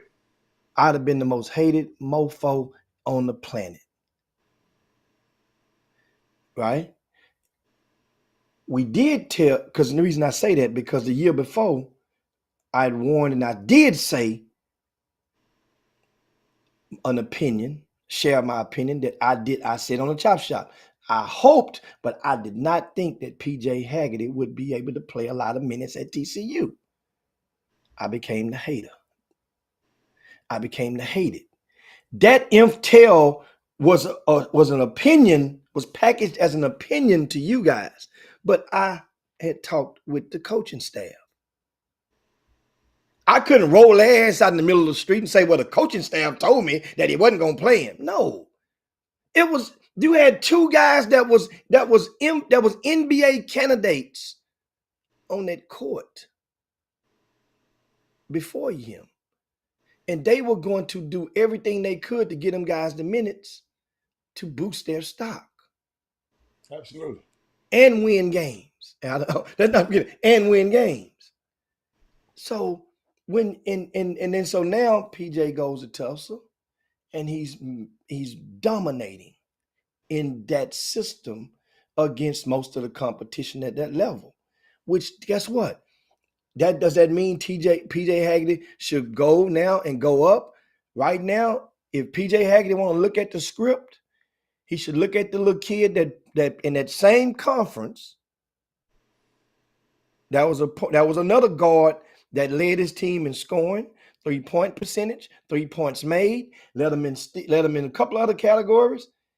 And when the egg had hatched and it was time, an offer came for him to go and move up in a more potent conference, and that's the young point guard at University of Texas.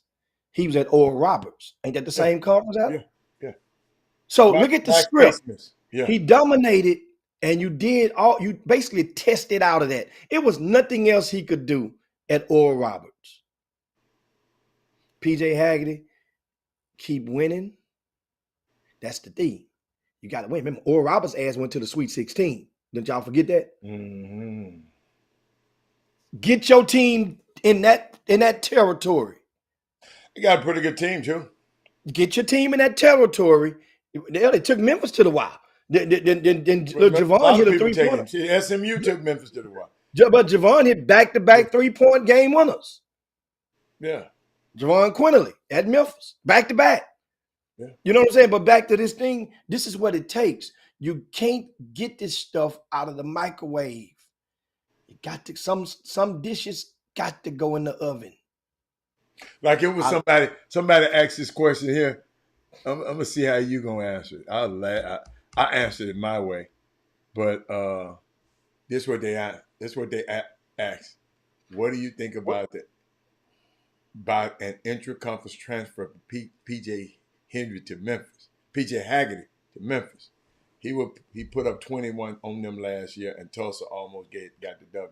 Almost get the W ain't good enough, y'all. See, that's the thing. You got to get the win, man. Yeah, almost ain't good enough. The 27 good. I love that. Understand something. He's being consistent. Yeah. But now you have to get the wins. But what I was explaining to them on Memphis team, he can't shoot all the balls like that on Memphis. The role is going to change. It's changed. The role is going to change. So he's at the right school.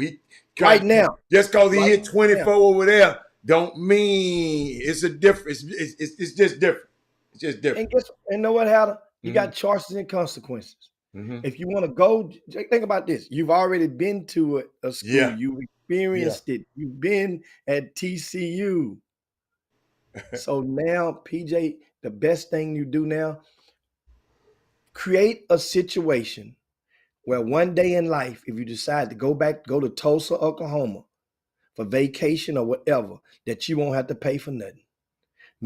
You keep winning, that you'll be in a situation where if you got kinfolk nearby, if you're ever there on vacation, if you're ever just passing through, you want to go back, they're going to stand up, pause the game, and applaud your presence.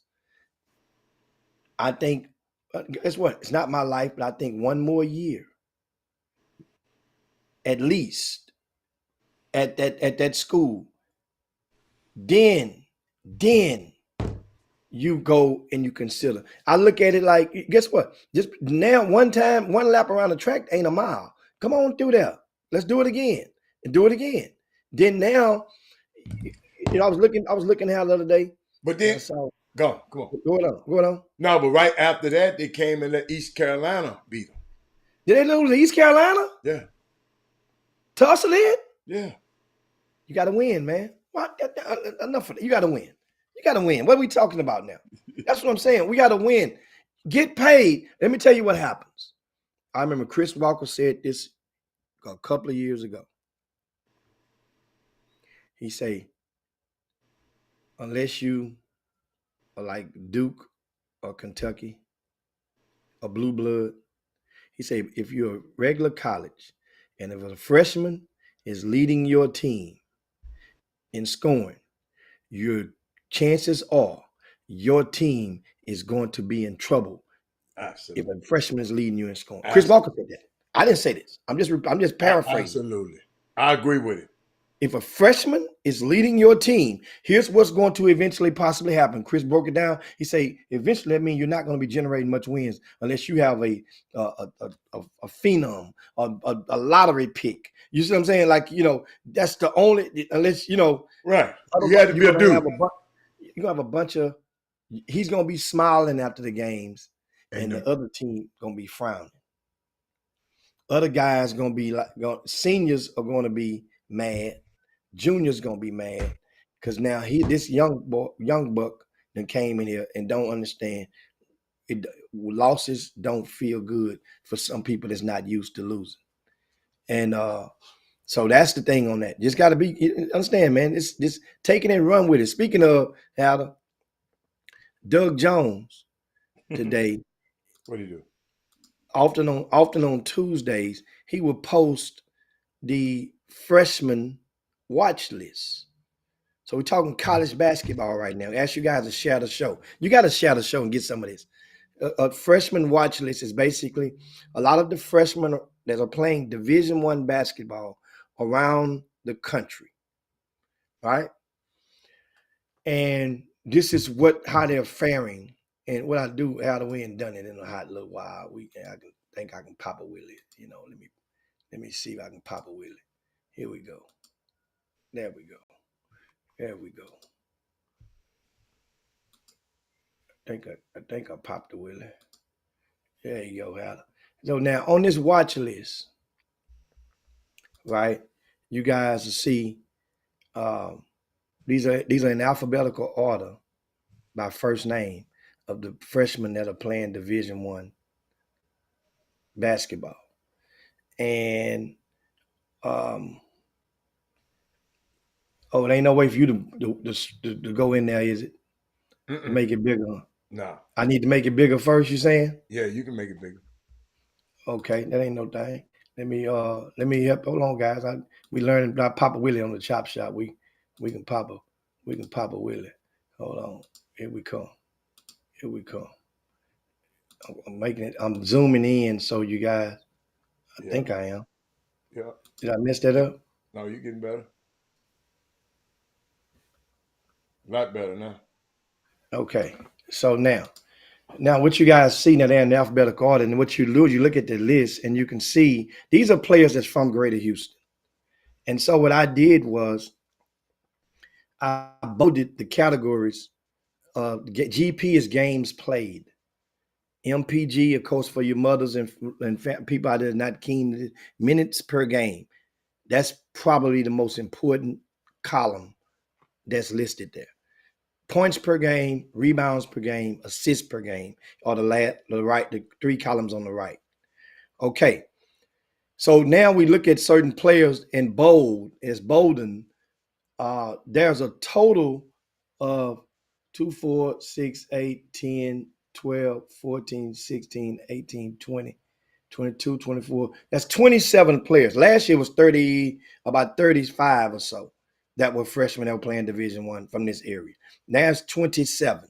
Out of those 27, we can extract a few of them that is probably going to get redshirted this season. Jace Posey, Jacob Cole, Jonathan Ogunfoye, Paul Lindbergh at Gardner Webb, that's 4. Ryan Bolton at Texas State, Shea Eberwayne at South Dakota. And of course, Wesley Yates, who's recovering from an injury. And we don't know his status. I haven't checked in the last couple of weeks. So that is roughly that's 7 players. That leaves us with 20 freshmen on this list that have played some games. Out of those 20, 11 of them are averaging double-digit minutes. That's more than 50%. I like that. With 3 more that's averaging 9 minutes a game. So that's roughly 14 of the 20 players that's averaging around 10 minutes a game. 10 minutes a game is my personal threshold, double digits for a freshman. Understand how, this is what I'm saying. My point is so I can show some of you guys how hard it's going to be. For example, if they are a freshman now, like we mentioned PJ Haggerty a while ago, and he's on this list, as you can see, 14 games played, he's toward the bottom, 31.6 minutes. He's 17.8 points a game, 4.5 rebounds a game, and also 3.4 assists a game. That is phenomenal. And I think, Adam, I want to say, want to, I guess, educate you guys on something. I think John Uri mentioned and said there's no other freshman. Alfio, how many freshmen of the week has PJ Haggerty been named? 5. 5? And okay, that's what I thought it was. And I think John Uri mentioned that no other freshman in the country can say he's been named freshman of the year in the conference 5 weeks. And I'm, I love, sometimes I turn into stat man because I come and I give you guys the facts. First of all, that ain't true. It's false. And there's no hate or no angst. It's a correction because it's indirectly slighting another young man who's a freshman. And guess what, Hatter? Guess where he's from? He's from H-Town. And he's a true freshman. And he's been named Conference Player of the Week 5 weeks at his Division I school. His name is Corey Hadnot. He's on that list. He's the 5th one down from the top. He's averaging 20 minutes, 8 points a game. And at Indiana, Purdue, Fort Wayne, he's been 5 times. You got to remember, he wasn't trying to be correct. He was just talking about his guy. He wasn't trying. Yeah, but when you say ain't nobody else, that mean now you're betting the world. Ain't no other freshman done this. Stop. You can reward your guy without trying to indirectly fart or even shit on somebody else's guy. That's the thing. Hey man, this young man, Corey Hadnot, he didn't have a whole lot of offers, man. Guess what? He getting it out the mud. He getting it out the oven, not the microwave. And I applaud this young man because we watched him play. So after you watch him, you say, oh man, okay. Boy, I got a chance. And he's taking advantage of what was in front of him at this up in Indiana. I know it's cold as hell up there. And wanted to give you guys that. I got something I want you to address right quick. So that's what that's it. I just wanted to show them that list. That way, that's inside the VIP. Are you doing the list? Okay. Yeah. Okay. Look at Orlando Harden. I mentioned them down there. Look at Smurf. He must be hurt. Orlando must be hurt. He didn't play last night. I haven't checked. He didn't play last night, and that was unusual. And also, I don't think Chris Felix played last night. I don't think he played shortly. He played shortly. Oh, Felix? Yeah. He played a few minutes, I think. Yeah, he played a few minutes. I think I looked at it. Because I have to look at him. Alfio called A Gym the Coliseum. I didn't know it was called a Coliseum. Thank you. But Jimmy, somebody sent me this, right? Okay. And I want you to explain to these people. Yeah. About being nominated for McDonald's. Okay. Jimmy. Mm-hmm. This how they wrote it. Nominated for the McDonald's game. Being a McDonald's nominated for a McDonald's America is not being nominated for the McDonald's game. Ladies and gentlemen. So let's watch that. And I know you're watching. Jimmy, you can name your son, y'all. Somebody else can, your coach can nominate your son. Anybody can be nominated. But that's for the McDonald's thing, not the McDonald's All-American game. I'm going to repeat that. Not the McDonald's All-American game. Would you explain that to him one more time, Jimmy? Because somebody ain't got there yet. Oh, man. It's they're normally toward the end of January when they announce the team. So that should be coming up right around next week when they name the team. Guys, I always come with accountability. And here's the thing: everybody's influenced and educated, allow themselves to be educated by somebody. Remember, there are some teachers in our classroom, we ain't studying about nothing they saying. Some teachers, we're gonna be undivided with both hands on the cheek, just listening to what they and absorbing everything they say. If you're in the basketball sector, most of you have encountered somebody, if your kid is in high school, that have uttered these words I'm about to quote. I know what I'm doing. I done been playing this game for a long time. I done been here. I done done that. I know how this stuff goes.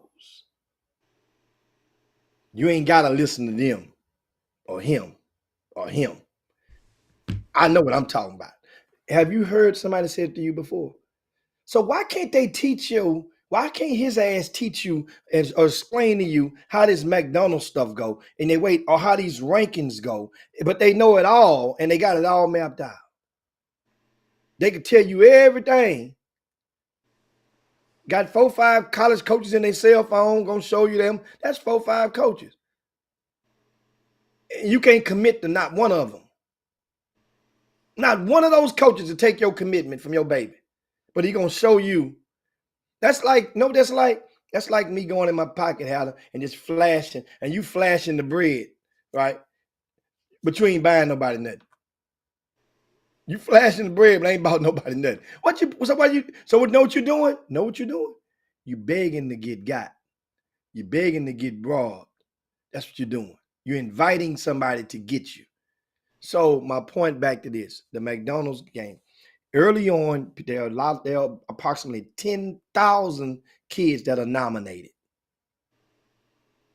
Approximately 10,000 around the country. Then each one of those kids who get nominated, they get to go to their local McDonald's that's the closest to their high school, and that McDonald's will have a certificate for that kid, which they normally nowadays, because of social media, they will take a picture of the kid holding the certificate that you were nominated as a McDonald's All-American. Right? It don't have the word game on that certificate nowhere. It say you were nominated as a McDonald's All-American. Now the kids will take pictures of that certificate along with the manager at that local McDonald's if they want to be in that picture, or they take it by themselves in the store, and they'll tag McDonald's they'll use the hashtag MCGAA, something like that, and they will go take the certificate to church on Sunday.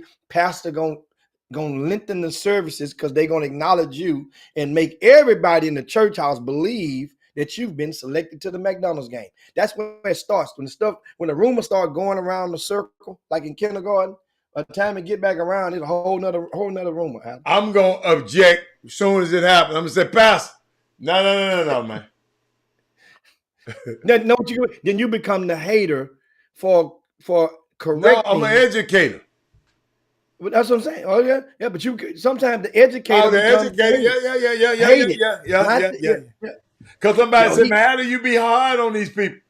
I'm just giving you the truth. You don't have to go by this. I'm just giving it to you. Y'all can keep on doing. I told you that coach told me, these parents got a right to F their kids' career up. But they didn't say F.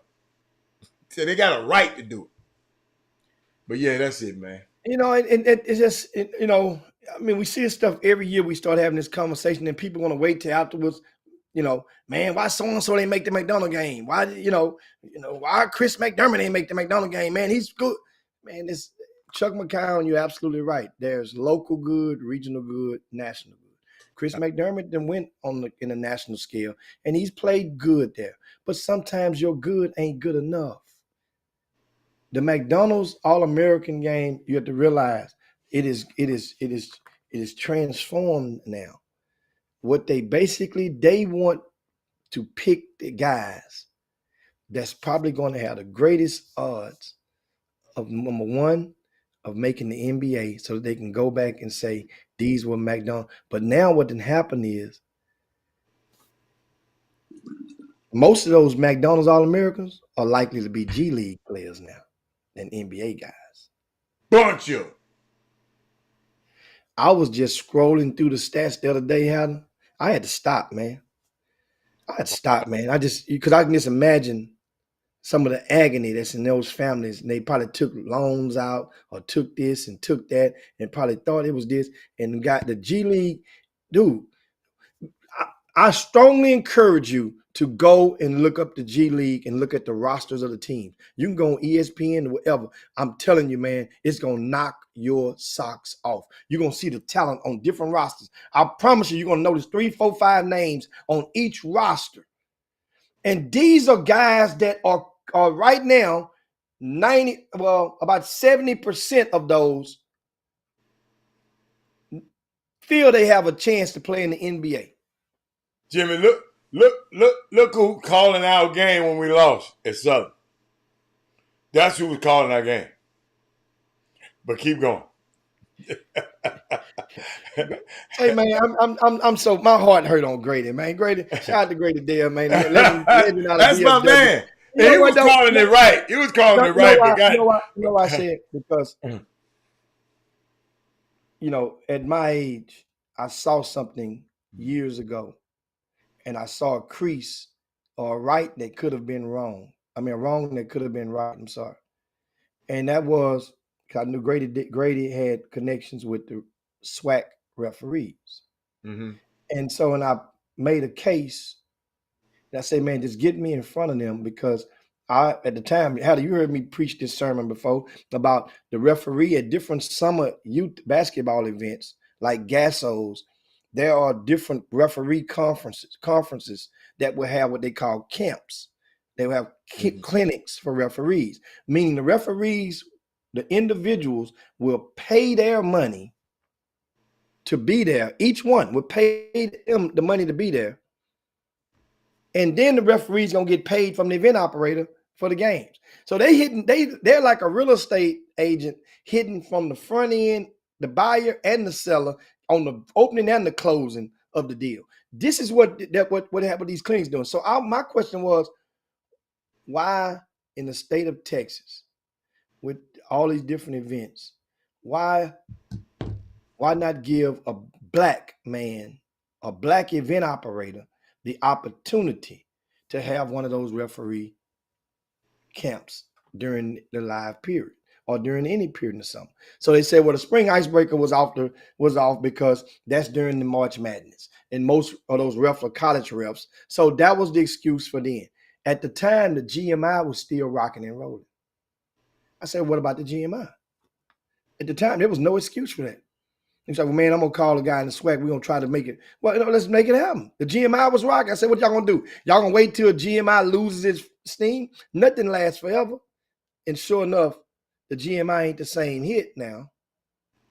And we could have had that experience and could have done that.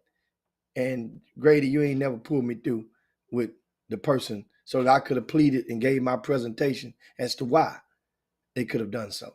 And so I don't know if a black event operator will ever get that opportunity in the near future to have the SWAC referees do their camps. I got something I want you to address right quick. I don't know what he means, but this man said TCU and Tulsa are about the same level of competition.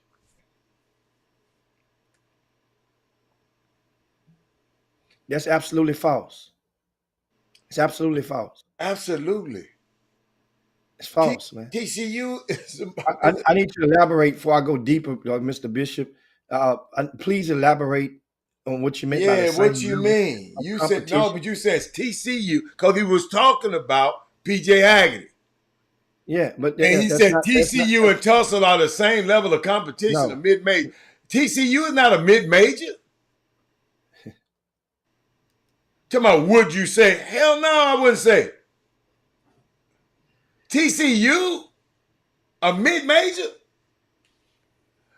Well, Some people just don't. Well, you want to elaborate some more because I don't. That didn't even sound right. So here's how you can look at it like this.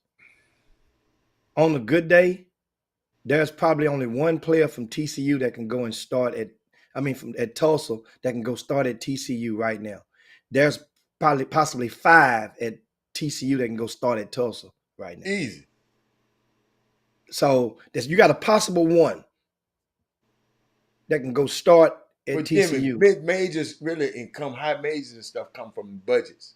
That's budget wise. It's budget wise. Right. It's not the same. So that's what you got to explain to them, man. TCU is not mid major, man. No kind of freaking way in the world. Have you seen their stadium? Have you seen their budget? Have you? Come on, y'all. Yeah, man, talking about Justice Winslow in the G League, probably so. Justin Jackson is in. I saw his name in the G League. I didn't know it. I thought Justin was gone. McDonald's. This is McDonald's now. Those are McDonald's All-America. Dude, it's a bunch of them. That is Moody. We're gonna put you on assignment. Can you go through the G League rosters and pay by the weekend, coming back next week on Tuesday? Will you have us a number of how many McDonald's All-Americans are playing this year in the G League? It's going to blow you guys' mind. What do you think the over and under is, Hal? Let's set an over and under. I got to sneeze. I'm sorry. I'm sorry, y'all. What do you think the over and under is? I don't know. I would say I'm not good at the over and unders. I would say 19. But I would tell y'all something. I had some information about y'all the other day. How many? There were so many people. I just had it the other day. How many people were playing in the G League? McDonald All-Americans and first round draft picks. All them guys in the G League right now, dude. I had it. I just don't. Kenley Chandler. Did he make the McDonald? Yeah, he did. Yeah. Oh yeah, he in the G League. Dude, that Jordan Jackson in the G League. Said 20. My over and under was 20. Say 22 right now. Wow. Frank White said 30. Is it 22 or is it 30? One of y'all wrong as hell. One of y'all wrong, man. I mean, understand something, guys. But I want to be a McDonald All-American. Understand. What you're doing at your high school right now, that's great. And, and it should be acknowledged wherever you're from. Yeah. But the McDonald's teams have already been picked. Absolutely. They just haven't released them yet. Most voters already know out of their 24 selections, they already know 20 of those selections before August the 1st. Or just say before Labor Day. Most voters, all of the voters, they know 20 out of those 24 picks. Then you go for those teams. That's when it comes into play. That's why it means now for a lot of guys that go abroad and play on these basketball factories. It helps them if you fall into a situation where you're one of the last 4 in among those for consideration. But for the most part, like I mentioned Chris Johnson earlier, it didn't matter where the hell Chris Johnson went. He wasn't going to make the McDonald game. And that's the thing. And people's like, if that was part of your reason for leaving Houston or the state of Texas, if that was part of the reason that you left, then y'all, it just didn't work. They just tried it, Jimmy. Some grown people failed him because it's like, understand now, if I trust you, you give me a value. It's like evaluations. When your person get ready to go, we mentioned little Cam Ward, and you say nobody had his draft, what they call it, a draft grade or something. I said I don't have his draft grade yet. Okay, that means where's the draft grade come from? Don't come from the scouts. Yeah. So it comes from the individual, educated opinion. No, it comes from the scouts, a group of A scout scouts. is an individual Yeah, yeah. and a But collection of individuals yeah, of a team. Yeah, they give you a on the whole draft team. grade. Whether So they what us as a team think about him. That's all. and so that means if somebody would have checked and got the grade of him, they would have known that it's only one way that you could have made the McDonald game.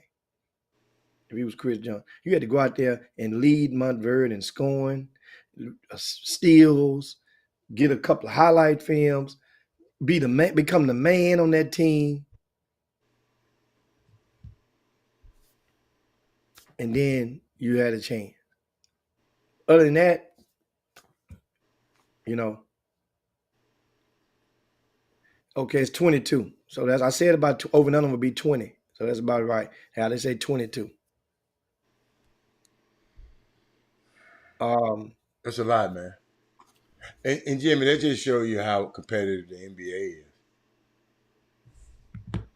But I just wanted to make because somebody sent it to me, and at the end of it, this is what it said. And this why I wouldn't have sent it. I'm gonna call them afterwards, but what they said afterward was the key. I'm trying to find it. He said this kid was nominated for the McDonald game. He's not even the best prospect on his high school team. That's how it goes. Yeah. Go get with your high school coach. Why you go? I mean, what the hell? What are you talking about? That's what I'm saying. Why is it? Why? Because So they don't know now, how the process works, Jimmy. Everybody don't know. okay, Everybody don't know. It's evident but by what he said. Everybody don't know. okay, but at this point, what that does is that proves that there is some. You're not happy for the teammate. It's like why my son ain't on here. You happy for No, him? this wasn't nobody's son. This wasn't That kid nobody's ain't. dad. Oh, okay, because that kid ain't gonna make. That kid ain't gonna No, make the this wasn't doggone McDonald nobody's game dad. anyway. This was somebody. Somebody had sent it to them, Yeah. and he was just wondering how in the hell is he here? He was just asking. Yeah, Yeah, but I'm good, again, man. he was just asking. That didn't sound like a question he was asking. He did ask. It was an ask. It was an ask. No, I'm talking about I'm talking about the two conferences. It was an ask. He put an ask. I'm gonna show it to you. What his name is? Oh, I took him down. I'm gonna go back. This is what he said. He said, "Would you say?" Okay, That's the ask part. Would you say? Absolutely no. Absolutely No, not. ain't even Don't no comparison at all. don't it ain't close. I'll put it like Ain't this. close. I'll tell you what, I'll give you the high school version of it. Okay. Tulsa versus TCU. Uh-huh. I'll give you the high school version of it. Okay. And we'll just go to, let's say,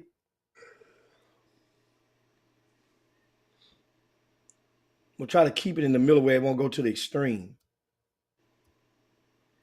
We'll use football because it's easier for economics. In the football scheme North Shore thing. versus who? Now it's North Shore at the top end of the scale. So that's what I'm saying. TCU ain't the top of basketball. Okay. So that's why I say it's easier for football. So in football, we'll say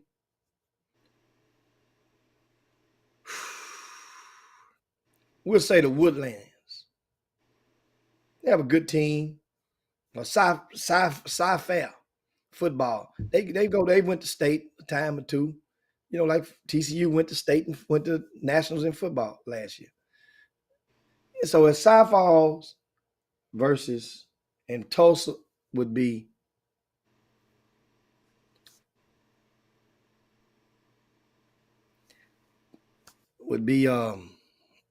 shucks. Manville. Okay. I can't see that analogy because I don't. No, Manville football is I can't see that analogy. I can't see that would be Tulsa would be Bel Air. There you go. Tulsa's Bel Air. And that's Sci-Fair. budget wise versus Bel Air budget wise versus the talent in football versus the talent in football. That's the two comparing. There you go, right there.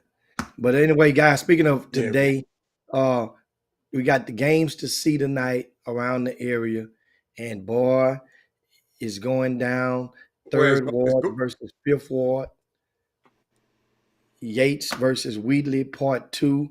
How they met in the championship game of the Gold Division in at the HISD tournament last month, and it went down to the wire. Yates pulled away, bust the clock on Wheatley. It's the rematch, and this is a district game, so this is like a win and a half. That's 6 o'clock. Our Colony will be at Stafford today. One of these teams is probably going to go to state in 4A. I mean, Region 4, Class 4A, Region 4. That's the down the bottom with the schools from the bottom half of the state of Texas, the bottom tip that is. Those are two of the games to see tonight. Also down in Beaumont, man, Beaumont United hosting Beaumont Westbrook. That's going to be a packed house tonight. Summer Creek at C.E. King. You got Angleton in Texas City. Young fella Braden Campbell recently eclipsed the 1,000 point threshold. Shout out to him for reaching that accomplishment. He's at Angleton and he's in the 11th grade. Still has another year to go. Proctor Memorial at Nederland, Dawson and Pearland, College Park in Grand Oaks, Galveston Ball at Manville, and of course, the annual showdown between A-Leaf, Hastings, and Elsik. Why is that a game to see? Because it's just historically that game. Two schools are on the same patch of land. Yeah. They might be the only two high schools in the United States of America that are on the same patch of land. Meaning that you can actually right walk next across to each the other. grass. Yeah. Two high schools. Don't ask me why they did it like that, but it works for them. So be it. But it's a rivalry. The schools are nowhere near what they used to be in talent wise. I think once they opened up A-Leaf Taylor Haller, that kind of diluted the talent from those schools. It kind of diluted them. So that's the night. And among other games, like I said, I went, we talked tomorrow on Women Rock Wednesday. I saw a girls showdown this past weekend. I talk about that. We got the rankings for the class of 2024. They're posted on rcsports.com. And that the class of 2025, those are the 11th graders, that's going to drop today. It's going to drop shortly. Probably before 5 o'clock, we'll drop those June 11th grade rankings for the area. This will be my last installment of rankings for the foreseeable future, which meaning that I do not plan nor care to comprise rankings, definitely not in the same fashion again. So I'm doing these. So I'm expanding those 11th graders all the way. It would be 100 of those names on there. Now, in the VIP news, I have a detailed message explaining or supporting my statement about not doing the rankings anymore after this drop of the mid seasons, right? So you guys can check the VIP news out on rcsports.com and you can get a glimpse of that and check it out. And it, that's my message to you guys. That way you can screenshot it with your cell phone. And when people start asking you about why Hicks ain't doing, just show them that. Send them that. That way you don't need you to speak for me. Don't need you to run and question why. It's plain and simple. There's enough people, and remember I said it last week, I really wish that the entire city would just refresh and just pause from rankings for a year or so. And that way now That way it would possibly allow this area to correct itself on so many people thinking that just because this other kid is ranked higher, that I'm as good as him, why not ranked higher? Now that way, now if y'all ass is alphabetical order, just like that list we showed earlier, how about those college kids and those the freshman report that Doug Jones produced, they're in alphabetical order. So guess what? On that list, don't no kid feel less than the other one. They're in alphabetical order. And guess what? So ain't no stoppage, and there's no hatred from putting that list out. Now, if I was to tell Doug Jones, rank those kids, those freshmen, let's rank them now according to how they're doing each week. It's a whole nother can of venom that's gonna come out. All right. So 11th grade comes out when? Today. This is 2005 class, right? Yeah, 25. 2025. It comes out today or tomorrow? Mm-hmm. Today. Today. And Kevin Solomon said, where's the Yates Wheeler game? They're all posted on the front of rcssports.com. That game was at Barnett. And also, Solomon, if you happen to have, again, the magazine, those games are also in the magazine with the times. Guys, it's a resource. This is a resource. Get your copy. It's a resource. Plus, if there's a fly or something floating around, it knock the hell out of it. Don't forget, guys, I'm back on television today, 5:30 on the Space City Home Network. I'm on there Monday through Thursday. Then, of course, on Saturday on WB39 alongside Todd Freed. Back on before every Rockets game, that show comes on. I'm on before every Houston Rocket game through the rest of the season. So when you get ready to turn the Rockets, you set your DVRs, you can check out what I have to say about the high school basketball in the area, boys and girls. So that's why I put the message out. If you have somebody that's performing extremely well, send me their info, and it's a chance I can be able to get them a shout out on the show. Guess what? I can't help you if you ain't trying to help yourself. So that's the way we look at it. Other than that, man, it's time to get on down and land this plane for Allie, you talked about that game last night, I'm sure. Your team. My team? Your team won. What they say about the little fella, man, last night? What they Washington, man? I felt kind of bad. I felt bad for young fella, man. You're gonna be all right. You're gonna be all right. Don't. That Michigan has some dudes on it. That defense better than that old crap Texas had. Man, don't tell Alfio that, man. Don't tell Alfio that. Don't say that. No, I'm just joking. Them dudes had some on their mind, but we out of here, man. I'll see y'all later. To land the plane, man. Y'all share the show on your way out the door. Peace. We up out here. All right. Man. Jim Hicks. Rob Hatter. You are now tuned in to the Chop Shop. I'm Retro. Let's get it.